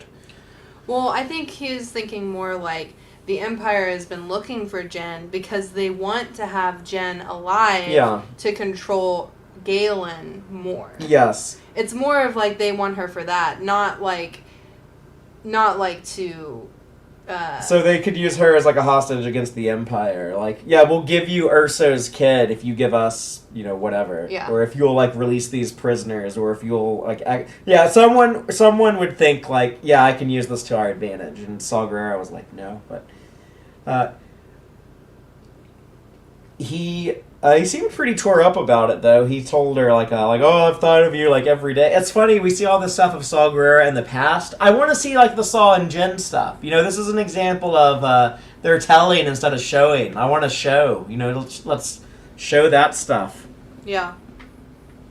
But I don't know. Maybe Felicity Jones is too big of an actor. They wouldn't be able to get her and make it animated. Yeah, just hire someone else to do the voice. But I don't know. Maybe Forrest Whitaker does the voice work for Saw Gerrera. Maybe they could get Felicity Jones to voice Jyn Erso.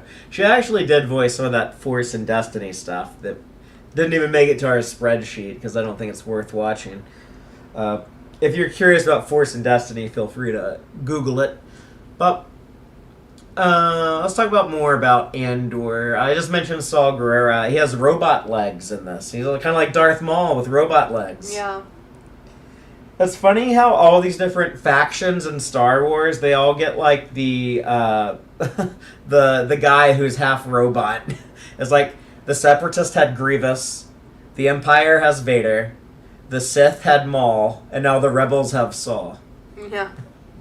I was thinking like, you think he's like lost his legs to battle, or do you think he's lost his legs to health issues? Yeah, you said like it was probably just diabetes. I was like, it could have been untreated medical issues, like with him being high on rhydonium or whatever. Like, I don't know. But he seems to understand he's like at the end of his life. Like this is his last fight. He's probably in a lot of pain. Yeah. He's probably over it.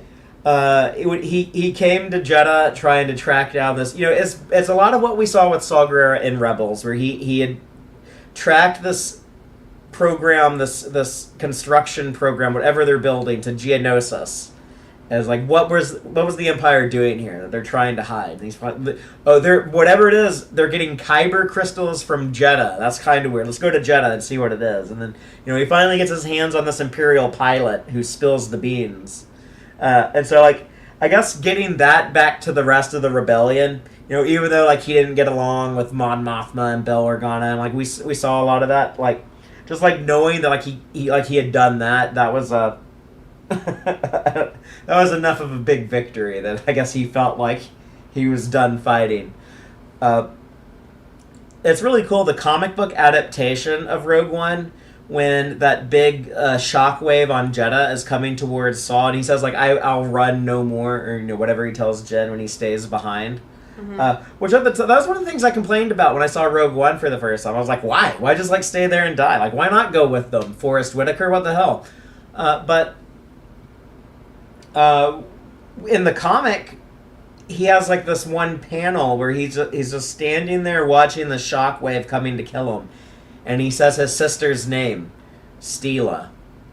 And I wish they could show that in the movie, but I understand why they don't, because 99% of the people watching Rogue One have not seen Clone Wars and don't know that Saw Gerrera is technically a Clone Wars character. He was introduced there first, and he had a sister named Steela. But I like to think in that last episode of Andor, there's that shot of Saw Gerrera looking out that window over Jeddah. I guess he's standing where he's gonna die in the next, in the movie. But I like to think like he's standing there, kind of probably a little high on rhydonium, but reflecting back on his life and thinking like, man, I wish you were here, Steela. I wish you were the one leading us, but instead it's me, and I'm just doing the best I can. But I miss you. I feel like he's having thoughts like that. Yeah. She honestly probably would have done a way better job. Well, but that happens in war. Like, sometimes, like, it's like Michael Collins being shot in the Irish Civil War. Like, maybe the Troubles would have gone differently if he had been alive. But, yeah, that's the way the cookie crumbles sometimes. What else about Rogue One, though? We haven't talked about Krennic that much, the big baddie. Yeah, is he really a big bad? I feel like he kind of looks like a big baby in this whole movie. But he's the primary antagonist of the movie, whatever you want to call him. Yeah. We had a lot of fun talking about the internal politics with Tarkin and I was and laughing. Krennic. Tarkin is such a shark. Like, Yeah. I love him being so, I'm going to take this project. I'm going to take this project. I'm going to take credit for this. Like, and Krennic's like, no. And, like, when we see Krennic, like, because Tarkin also is very manipulative, and he, like, plants fears and anxiety into the people he's coming after. And, like, he says to Krennic, like, well, you have a loose end on Edu with that Galen Erso guy, so you better, like, go deal with that. You know, like, he kind of is like, wink, wink, like, I know about it. You better go deal with it before it gets back to the Emperor. And that just, like, domino affects everything, like, Krennic's failures. Like, he goes to Galen Erso, he gets blown up. The rebels come and attack Edu. Like, fuck, that sucks, right? Krennic is like, Jesus. Yeah. And then... like, this whole movie from Krennic's perspective. Sorry to interrupt. Just slow down a little bit. So, like, like, the Jeddah stuff happens first. And then... And Tarkin is the one who decides that it's only going to be a city-level event. Yeah. Tarkin is like, no, we're not pulling the trigger. We're just pulling the trigger light. Because Krennic is ready to show off how badass. Yeah. After promising it to the Emperor for 19 years, he's dying to show off how cool it is. And Tarkin, the shark that he is, who wants this project, he's like, like, you do not get credit for the first world destruction. I want credit. He's doing a micro test to see if the laser works first. Right. And then he's like, okay, I'm going to engineer a way to take over command of the Death Star, and then when I'm in charge, then we'll blow up the first planet. Yeah. So Tarkin does that, which spirals Krennic again. Yeah, so he's like, I gotta go to Edu and find, like, how did Galen leaked this info to the pilot on Jeddah, so let me go to, or someone on his team did, so I'm gonna go to Edu, I'm gonna be big, strong, tough guy, put my foot down, and figure out who the fuck leaked this info. So he goes to Edu. Yeah. Gets literally Y-wing bombed. Yeah, the Y-wings and the X-wings come in and light up Edu. So he's just and there, then he runs to Vader after that and is like, wah! Like, you know. The Tarkin's being mean to me, the rebels are being mean to me. Like, will you please go tell the Emperor I've been a good boy? Yeah. And Vader is like, bitch, you come into my house, you wake me up out of my Bacta tank, make me get dressed to come in here and hear you complain. Like, I will choke your ass. He's like, this if you don't get out of here. Yeah. This could have been an email. You leave me the hell alone. But this is so funny because it is reminiscent of on Andor when they take over Ferrix and that guy's like, can I wear the dress uniform? And that guy's like, you can wear whatever the fuck you want. Yeah, he wanted to be prefect. He's like, can I be titled prefect? Yeah. I know it doesn't come with more pay. Yeah, then he's like, you can wear a bloody ball gown if you want. It's like the same career politics that, like, they don't give a shit about. Like, that's kind of what Krennic is whining about to Vader. And he's like, I don't give a shit about this. Like, you know, like, this is so stupid. Like, I don't want to hear about your stupid, whiny, you know, like, social issues. And also, like, like we talked about, like, Vader respects Tarkin, and Tarkin respects Vader. Like, they're, like, co-workers that work well together because they always do their job. And he's like, man, I can see that you're doing a shitty job. You know? He's like, so I'm on Tarkin's side. I don't know why you're here. But what's the line that he delivers to him? It was so good. He was like, don't choke on your aspirations. Director. Yeah, that was good. He has like a lot of... He really gives Krennic a hard time. He's like, well, you have a lot to explain. You have a lot to answer for. But that spirals him more in a panic. So then he goes to Scarif because he's like, fuck, I really have to I have to CYA. Like, he's like, give me every single email Galen Erso ever sent. Yeah. He's like, we're looking through all that shit. And what is funny, because he's, like, giving these orders, he's trying to dig into this Urso business, figure out what the fuck. And then, like, shit just starts blowing up on Scarif. From his perspective, it's like, is Tarkin blowing up my Yeah. base? Is he coming in here trying to sabotage me even more? Like, I think that's his first thought. Yeah, that had never occurred to me until you mentioned that when we just watched this movie like an hour ago. Like I was like, and you know, like the relief / dread at the same time he felt whenever they're like, there's rebel ships in the air. He was like, okay, it's not Tarkin, but also fuck, like I'm not doing very well. But yeah, like, he's keeping so the rebels off my back either. He's so defeated by Tarkin and this like internal imperial politics. Yeah. When the movie ends with Tarkin in command of his life's work, in command of the Death Star, Tarkin has like taked Krennic's Death Star and gives the order to shoot the beam down on Scarif that kills Krennic. It is so funny though. Like, I mean, not funny, but like it's such good lineup. Like Tarkin's smile, like he has like this smirk. He's like, I finally have this goddamn weapon that was such a pain in the ass. He's like, I've been bitching about the funding for this project for 19 goddamn years and it finally works. I can finally kill this guy and take this project and kill Krennic in the process. You know, like what a like dick move. And he's so proud of himself. He's playing chess and like Krennic is playing checkers. You know. But yeah, I like. It was really satisfying, kind of, when the Death Star pops in and Krennic looks up and it's literally pointed directly at him. Like, this is the first time that he's seen it from that perspective. Yeah, he's on the other end of the gun, yeah. He's like, shit. But they still don't blow up all of Scarif. They just take off that one part. Like, they do the same thing as they did on Jeddah, the same level. But yeah, I thought all that was extremely entertaining. I think, like, the Tarkin drama, I've never been more interested in it until doing this chronological watch. Because we just see him constantly being like, I want that project, I want that project. And he's worked his way up. He was a captain in the Clone Wars. And then now he became admiral. And then he was governor. And then, I don't know if he was ever Moff before he was Grand Moff. But yeah, he's worked his way up the ladder. And by stealing other people's projects and claiming them as his own. Yeah, and you know, we saw a lot of that in the Bad Batch, and we saw a lot of that in Rebels with you know, Thrawn and with Hemlock and, you know, these other Imperials. So yeah, Thrawn was a good adversary for him though, because Thrawn didn't have that same need for like career growth. Yeah. As like he did get it, like, and wanted it, but he wasn't gonna like sacrifice everything to get like to defeat Tarkin. Like, he was never like, that wasn't even like on his radar until like the very, very end on the ball when Tarkin was like, I'm gonna take this. They're kind of like peers, because like when something in Star Wars is called Grand, it's like they're like the only, like, there's only one Grand Admiral. And like there's only one Grand Moff. It's like the top Moff is the Grand Moff. And like the top admiral is the Grand Admiral. So I guess they were kind of like, they viewed themselves as a bit more like equals and not like competition.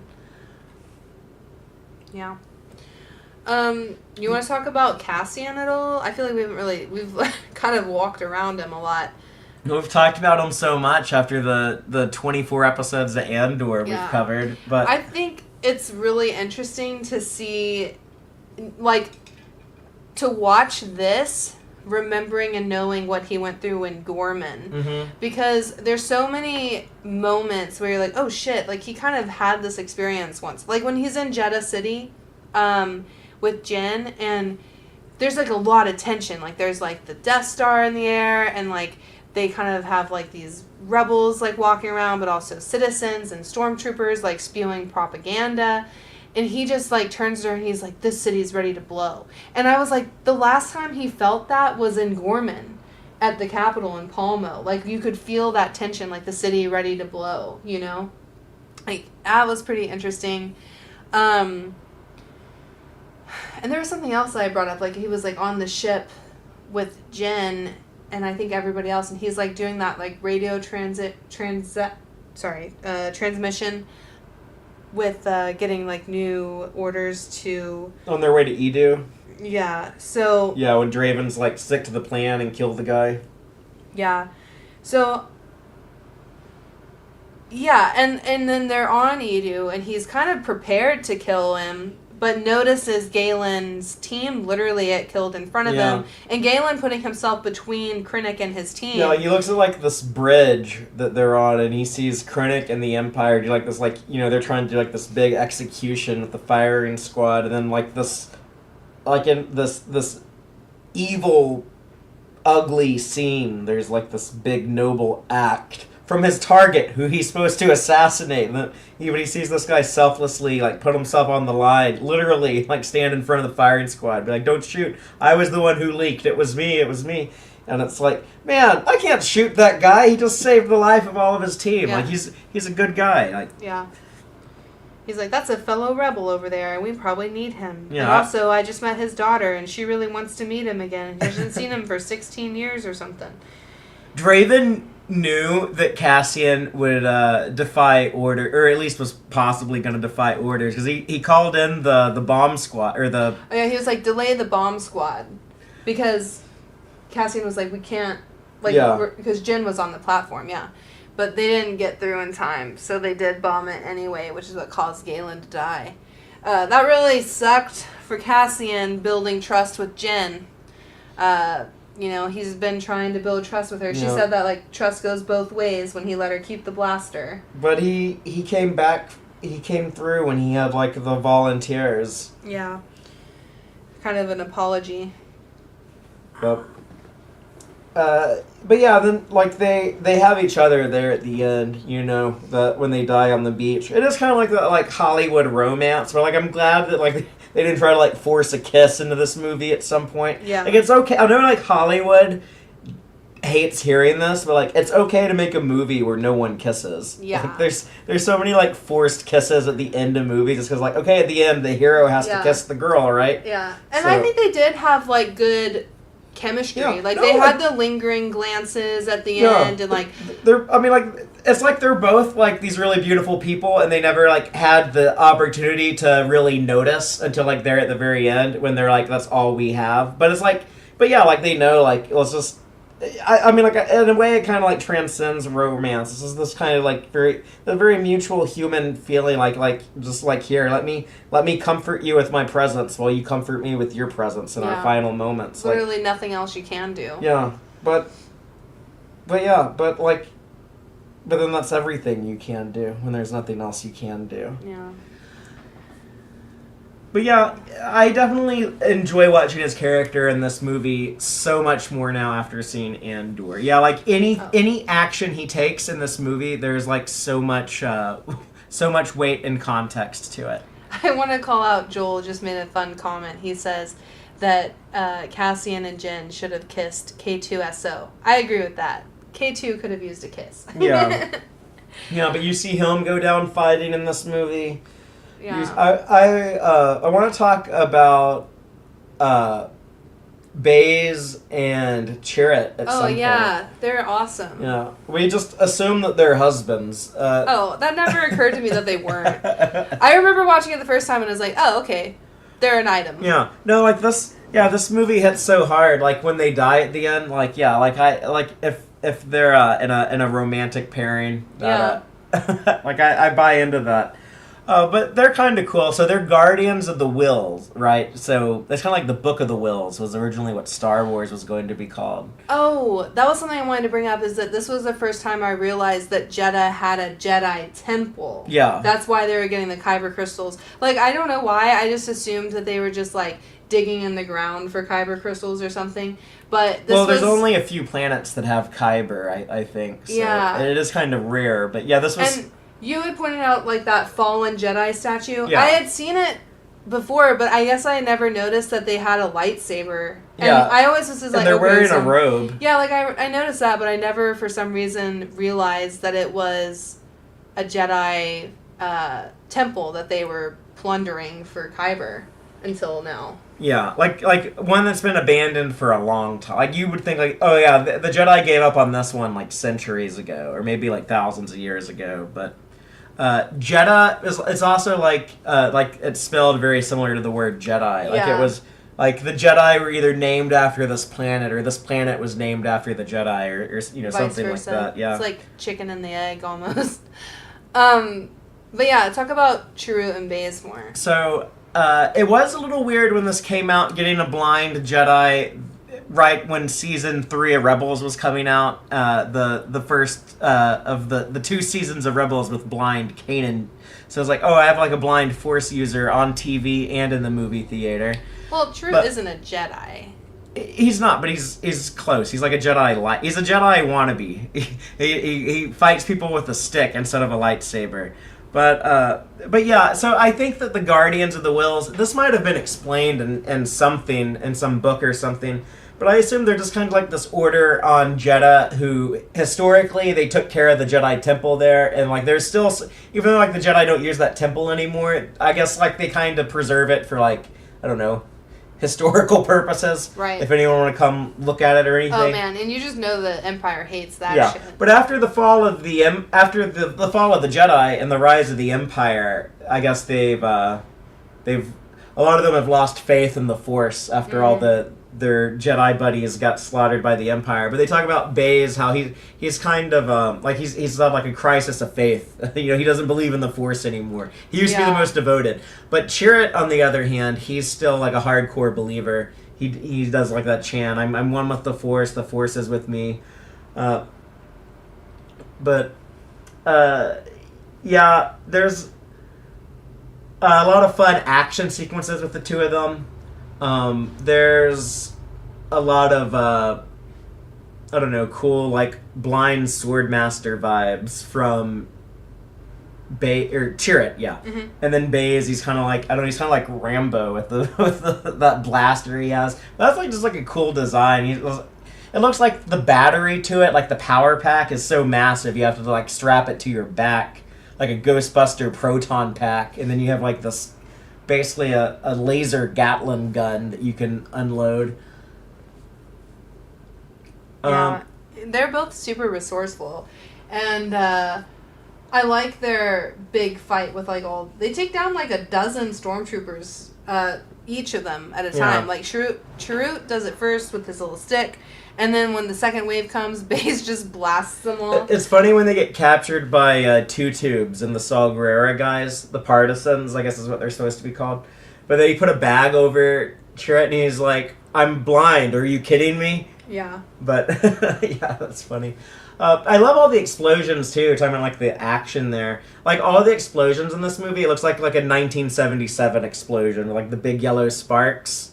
The production design in this movie, the CGI in this movie too is so like I feel like the ships look so fucking good. Like the CGI Star Destroyers are like some of the best spaceships I've ever seen in anything. The big battle at the end, like holy moly, like.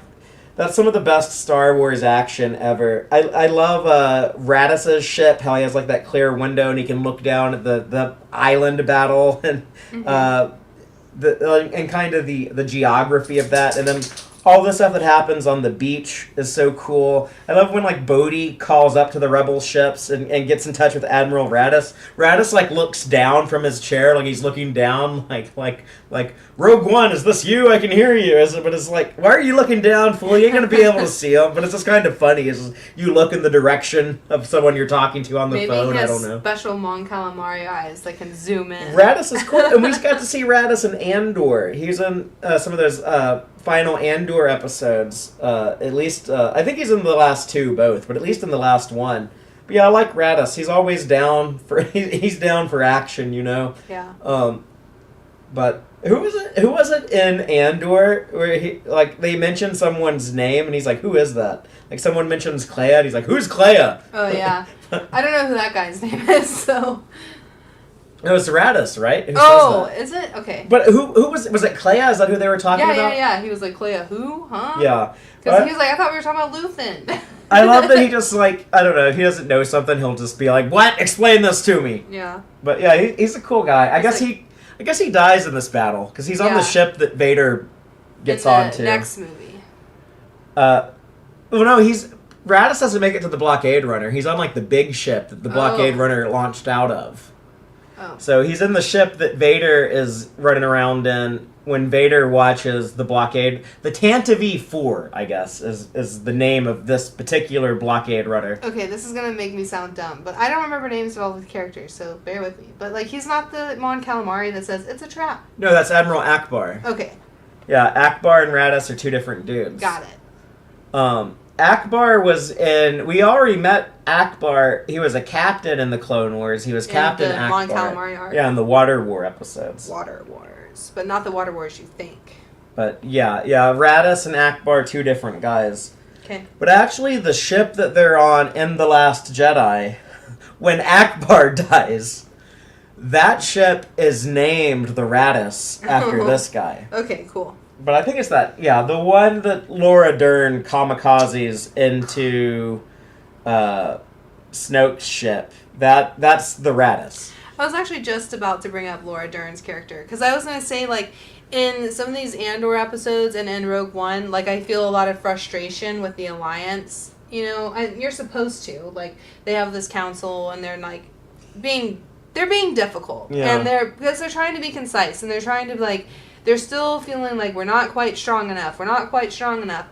And I felt that same frustration with the Alliance in the second movie and the sequels. The Last Jedi. That's not the Rebel Alliance, though. It's called the Resistance. Yeah, I understand that. But it's still like the, But yeah, it's basically the Rebellion. Yeah. And I feel a lot of frustration with them then, because it's like, okay, well, we have all this information, and you're not providing more information. Like, you're not giving as much context.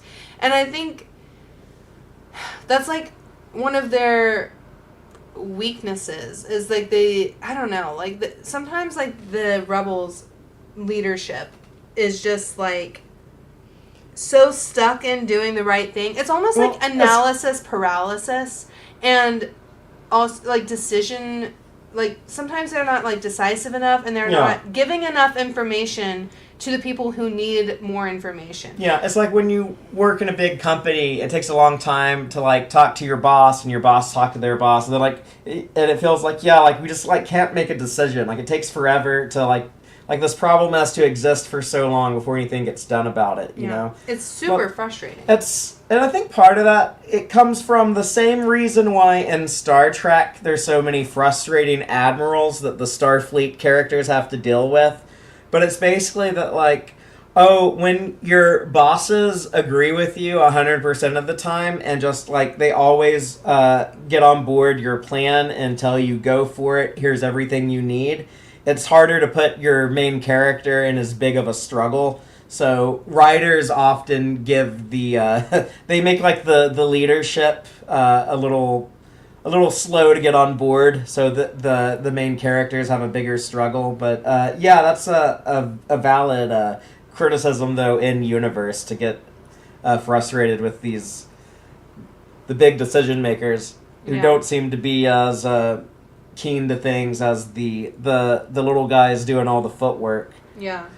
Like, and it kind of, like, on a smaller scale, we saw this in Rebels when Sabine was, like, complaining to Hera that she's like, I don't have enough context for this. I don't have enough information to feel comfortable doing this kind of stuff. Until you get me more information, I'm not going to trust you as much. And I like that. Like, that's a big deal. Like, trust goes both ways. That comes up in Rogue One. And, and I think Sabine in that arc made a really good point where she's like, well, the Imperial Academy wanted me to just blindly follow orders. Yeah, they said don't ask any questions also. Right. So I think that's good feedback for, like, the Rebels to take into account. Yeah, I mean, like, honestly, like, if I was making, like, my, like, perfect rebellion, like, I would be like, oh, yeah, like, maybe we should, like, democratize, and, like, we, like, vote to, like, make decisions, and, like, if you don't like me as, like, the rebel leader, then you can vote for a new leader. But also, at the same time, you would have, like, some of that, like, Luthen, Saw Gerrera paranoia of, like, if I do that, then, like, Imperial spies are gonna, like spoil the vote or something. So it's like no, like, we have to defeat the Empire and then we can democratize. So, but yeah, it's funny. A lot of the flaws of these institutions. I think when you try to think of what would be, like, the real world reasons for this, it can add a lot to the story. But yeah, but you also get, like, the frustration, like, it's just like the writers trying to make things more dramatic. So But then you got to think like in-universe justifications for like the writer's decisions, or at least I guess I'm always more lenient to do that when I really like the stories. It's like, oh, okay, I'll like come up with excuses and headcanon all the plot holes. But if it's a story I don't like, it's like, yeah, I'm gonna rip it for not having it shit figured out. It's not fair, but I don't know. Maybe viewing art and entertainment shouldn't be objective. Maybe it should always be subjective. This conversation reminded me of something we forgot to mention in Andor. When Cassian is confronting the council then, and they're like, well, Luthen was not a great resource, whatever. And they're being difficult with him about Luthen. But he says, y'all haven't sacrificed, like, anything, like, compared to how Luthen is sacrificed. You sacrificed a fraction to what this man has. Yeah, I love that call out. I love that so much that Cassian, he was so frustrated with Luthen. Yeah, frequently. Yeah, but this is a real world thing I think people experience when someone they know dies, especially, like, someone that you're close to. Even if there's someone who had been, like, an incredible source of frustration, you don't remember that frustration for years and years after they die. And even if it's just been, like, a little bit of time, like Andor just got the news about Luthen. Yeah. But still, like, you don't remember the frustration as much as the things that person did that you appreciate. You still maintain that appreciation after they're gone, you know? Right. So when you kind of see Cassian become, like, the president of the Luthen fan club, like defending his name and honor to these rebel leaders, it's like that felt so real and genuine to me. Yeah, and I think that was cemented by Luthen taking his own life, essentially. Like we said. Yeah, he proved, like, he put his money where his mouth is. Yeah, like, and, like, Cassian was like, that man was better than I thought all along. Like, you know, like, not great. Like, he does, like, understand, like, it's frustrating. And he says that at one point. Luthen said, like, I gave up my decency for this rebellion. Like, yeah. I'll if I have to just be a monster and an asshole to do this, then I'll just be a monster and an asshole. Like, I will give up valuing being a good, decent human being over serving this rebellion against the Empire. Yeah. And, like, that's kind of also what Saw has done. But that's what Mon Mothma, Organa, like, Dodani, like, they refuse to do. You know? So, and it's interesting because, like, in theory, like, they are building the next government here. Yeah. So, like, they do, I understand, like, their point. Like, I understand them being like, well, we have to be civil and, like, have procedures. At some point, someone's going to have to justify all of this to the broader public. So we're playing those politics now. And that's what they've done their whole life, because most of them are senators pulled from Coruscant to be on, like, the Alliance Council, I guess. So, yeah, they're senators who are defecting against the Empire. Yeah. I think we should get a Tales of the Defective. Like, the Defected or something like that. Like, it would be cool. We would get to see Bodai's story with Galen. We would get to see more of the other senators defecting. Yeah. Like, where's Chuchi also? Like, I want her. She should be here. Chuchi should be in this group. Yeah. It would be cool to know how Organa finally gets to Yavin 4. Like, when he finally defects. Because I'm sure they know at that... Because he's on Yavin. So, like, at some point, he left the Senate, I would guess. Maybe he hasn't. Yeah, they keep that vague. I don't know if there's any, like, books or novels or comics or anything else that have touched on what exactly he's doing at this time. I assume he's not in the Senate, though, because Leia is... She's a senator. So, for some reason... He's retired. Yeah, but...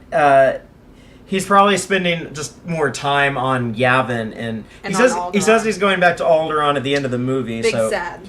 But basically from Bail Organa's perspective, he is sending Leia to go get Obi-Wan, and he says, you know, go get that Jedi and bring him back to Alderaan and meet me there. He's like, remember that guy who babysat you for 5 days and rescued you during that one Inquisitor issue? Go get him and bring him home, and then we're gonna...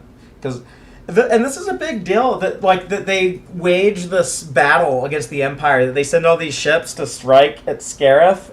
This was also something I was so worried about watching Rebels at the time, because they make a big deal about the first battle against the Empire, It turns out to be like the Scarif battle, but I mentioned it like that's in the opening crawl of like the very first Star Wars opening crawl. But the first paragraph is that the Rebel Alliance has won their first victory against the Empire. Yeah. So when they were gathering all those ships to go to Lothal and liberate Lothal at the end of season 3 of Rebels, I was probably watching that thinking like, well, they can't go and do that because they can't win a big victory against the Empire until Scarif, right? Right. And so, but they end up not launching that attack because Thrawn comes and attacks Chopper Base. Mm-hmm. And then it's like it's not the Rebel Alliance doesn't go to Lothal. It's like those are Ezra's gang. Yeah, that's the Ghost Squadron puts together their own team for that. So yeah, and I think the reason why the Empire never reinvades Lothal, because you know how they say like they kept waiting for the Empire to come back and they never did. So I think the reason for that. Because, okay, Lothal's part of the Outer Rim, right? They're under Tarkin's jurisdiction. They're part of his, like, the part that he governs as a Moff. I think Tarkin was thinking, okay, after Alderaan, we're going to go blow up the Rebel base on Yavin. Mm-hmm. And then the next target is going to be Lothal, the planet that got rid of its Imperial base that we had there. We'll just go blow up their planet. We'll see who else tries to pull Lothal after that. Yeah, That's probably why they're like, hey, let's just be hands off then. We got this Death Star. We can deal with them. But yeah. It's kind of funny thinking of Tarkin having a planet hit list. Oh, well, he had a hit list for people because as soon as the Empire got started, as soon as they rebranded... Like, get Saw Gerrera. Yeah. Like, literally, right after they rebrand from Republic to Empire, go after Saw Gerrera. This is, like, what keeps Grand Moff Tarkin up at night. He's thinking of his hit list. He's like, planetary. All right, go through that. Saw Gerrera got the leaked info from the pilot to the Rebel Alliance, though. And they're going to take down the Death Star in the next movie. So Saw Gerrera laughs last, Tarkin. Laughs. Tarkin, yeah. From the Force. Well, yeah, I guess he's actually not laughing. He's Stardust now. He's Force laughing. But another thing about Rebels, that they mention General Syndulla at the Yavin base. Yep. We don't see Hera, but someone's looking for her on the intercom speaker. We see the Ghost multiple times. It's parked outside of the Yavin base. It's in it's in space above Scarif in the big battle, and Chopper has a very brief cameo. Yeah, he gives a little whoop whoop whoop whoop whoop warble as he crosses in the background. Screen. Yeah. And he's probably like, "Why is that dude running?" Honestly, you can hear him before you see him. Yeah, but I guess that's Dave Filoni. I guess Dave Filoni is technically in this Star Wars movie. But those are fun little cameos to point out. Yeah. I don't know. Any other Rebels connection? Just talking about, like, Rebels again. I mean, there's a lot of little touches in Rogue One that, if you're familiar with Rebels, it'll remind you of that show. But yeah, I was surprised we didn't get a Wedge mention in Rogue One. Yeah. Because he is part of the rebellion now on Yavin 4. 3PO and R2. See, I don't like 3PO and R2 showing up in this movie. I would have cut that out. It doesn't make any sense how they go from, like, okay, at this point, Leia has already been sent to Tatooine to get Obi-Wan. Raddus is on his way to Scarif. And then these two guys are on the Yavin base, but somehow they get inside of Leia's ship, which gets inside of Raddus's ship. Yeah. So the explanation for that is, like, I don't know at what point R2 and 3PO get involved, but Leia's ship docked with Raddus's ship because he was going to, like, do, like, some repairs on their ship or something. Oh. But I guess Leia goes along with Raddus to this battle at Scarif. I think it is possible that Leia is on Yavin 4 with her dad. And is gonna board that little punch-looking ship. Yeah, the blockade runner. from there with Radis. Like, maybe she's not on Alderaan. Like, maybe she is already at Yavin 4 with her dad. And, I don't know, C-3PO and R2, I don't know why they're not on the ship with her yet. Maybe they hadn't left yet. But you said that they did say that the Radis had left.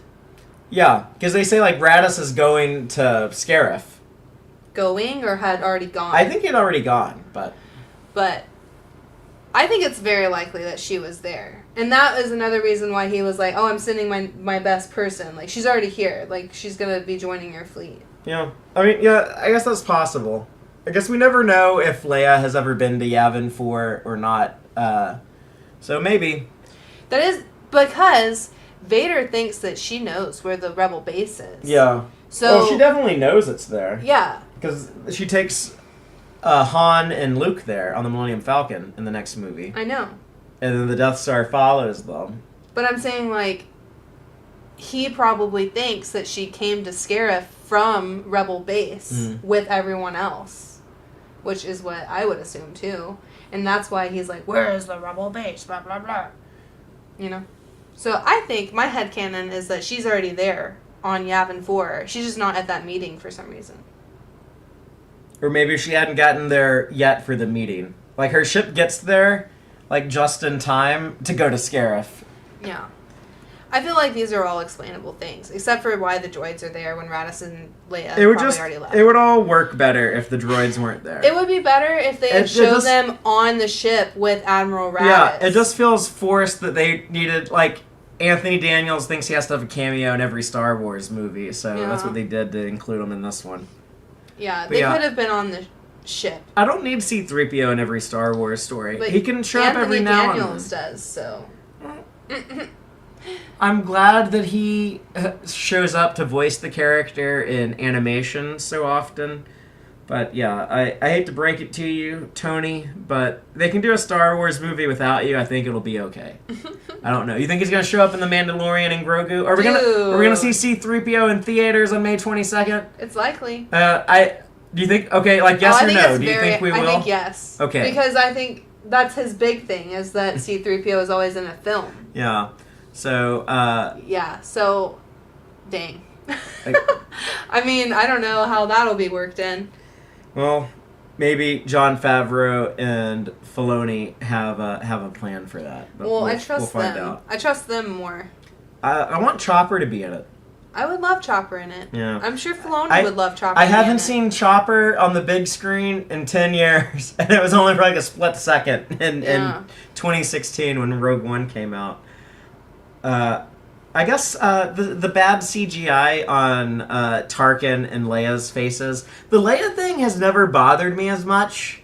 I think she looks pretty good, but the Tarkin one, it's just like I can't help but just like stare at his face the whole time he's on screen. I personally have never had a problem with it until you pointed it out today. Okay, yeah, maybe if you know it's CGI, then it just fucks with you. But... I think, like. I remember when they did the Mandalorian Luke, and everybody was like, I thought it was decent. I think it was a big improvement over this. Yeah, but the quote-unquote, like, deep fake person that fixed it even more, because it's the eyes. That's, like, what people really struggle with, because they look dead. That's the problem. They look like fish at a market or something instead of a human face.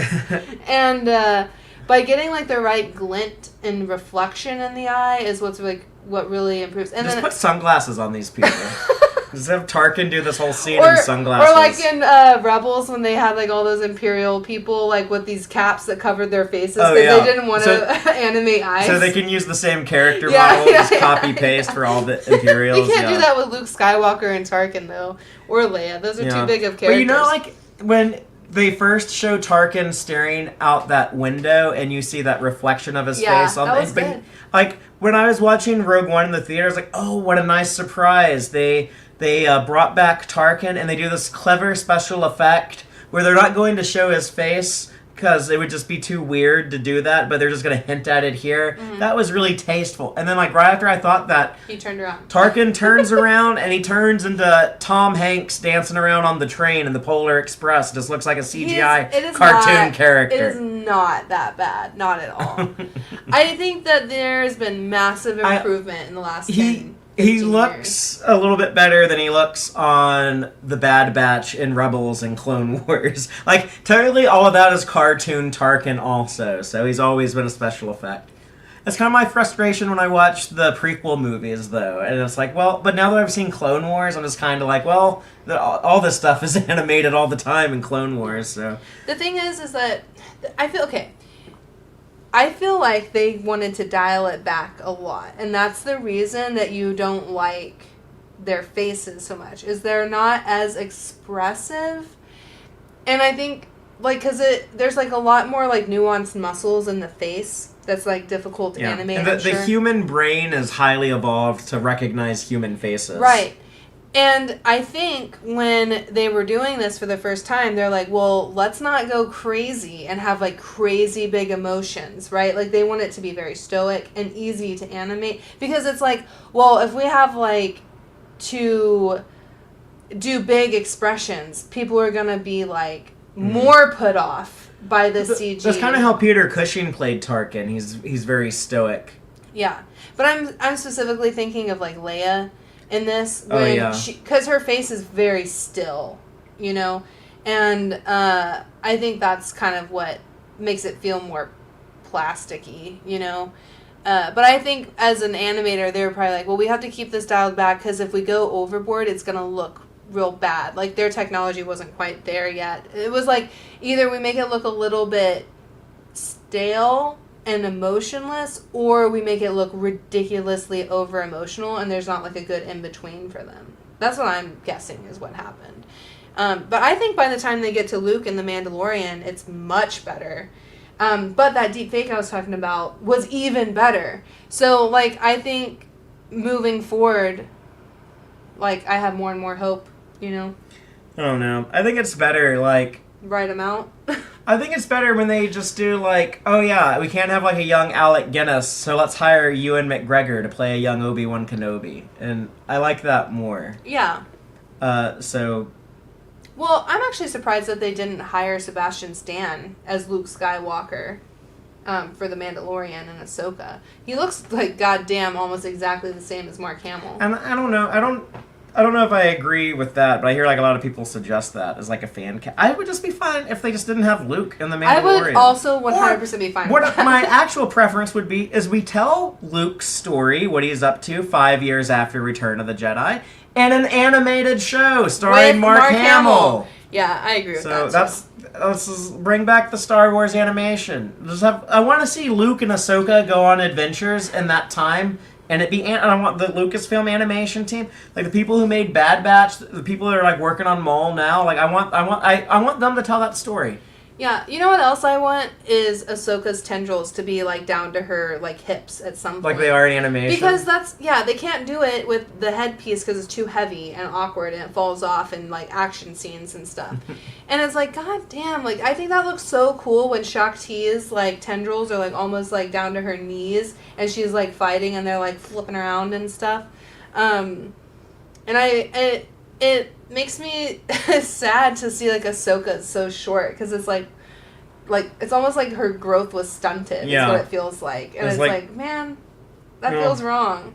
That wasn't as big of a deal to me, but I can I get sad when the lightsabers on Rebels are too thin, so I understand you, like, not liking live action Ahsoka. I do. Her tendrils. I like Rosario Dawson as Ahsoka. I just wish that they had done.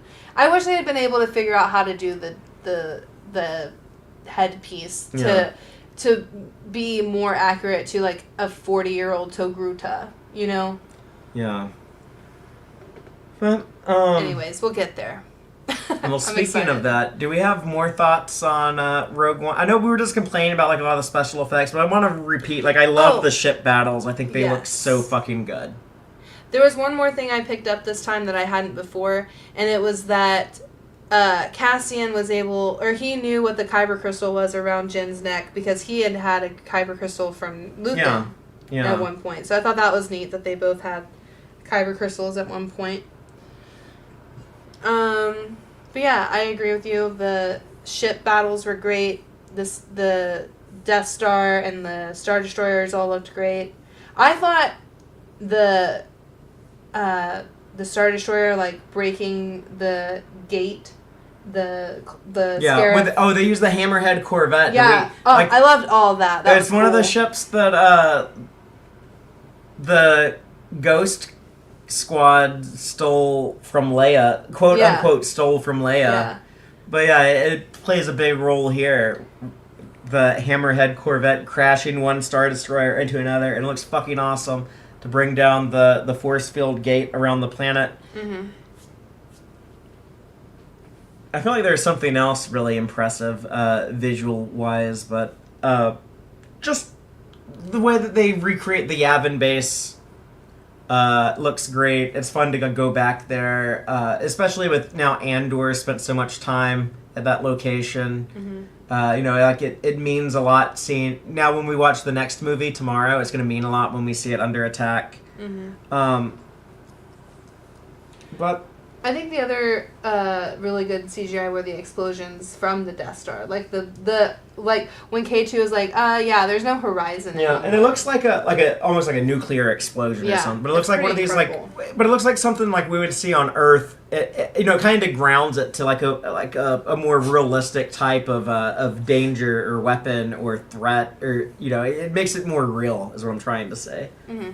Like a planet exploding is kind of hard to imagine what that would look and feel like, but like a city being destroyed by a single explosion, that's something that has actually happened. But I think I'm good. I think that's all the thoughts I had on Rogue One. Yeah.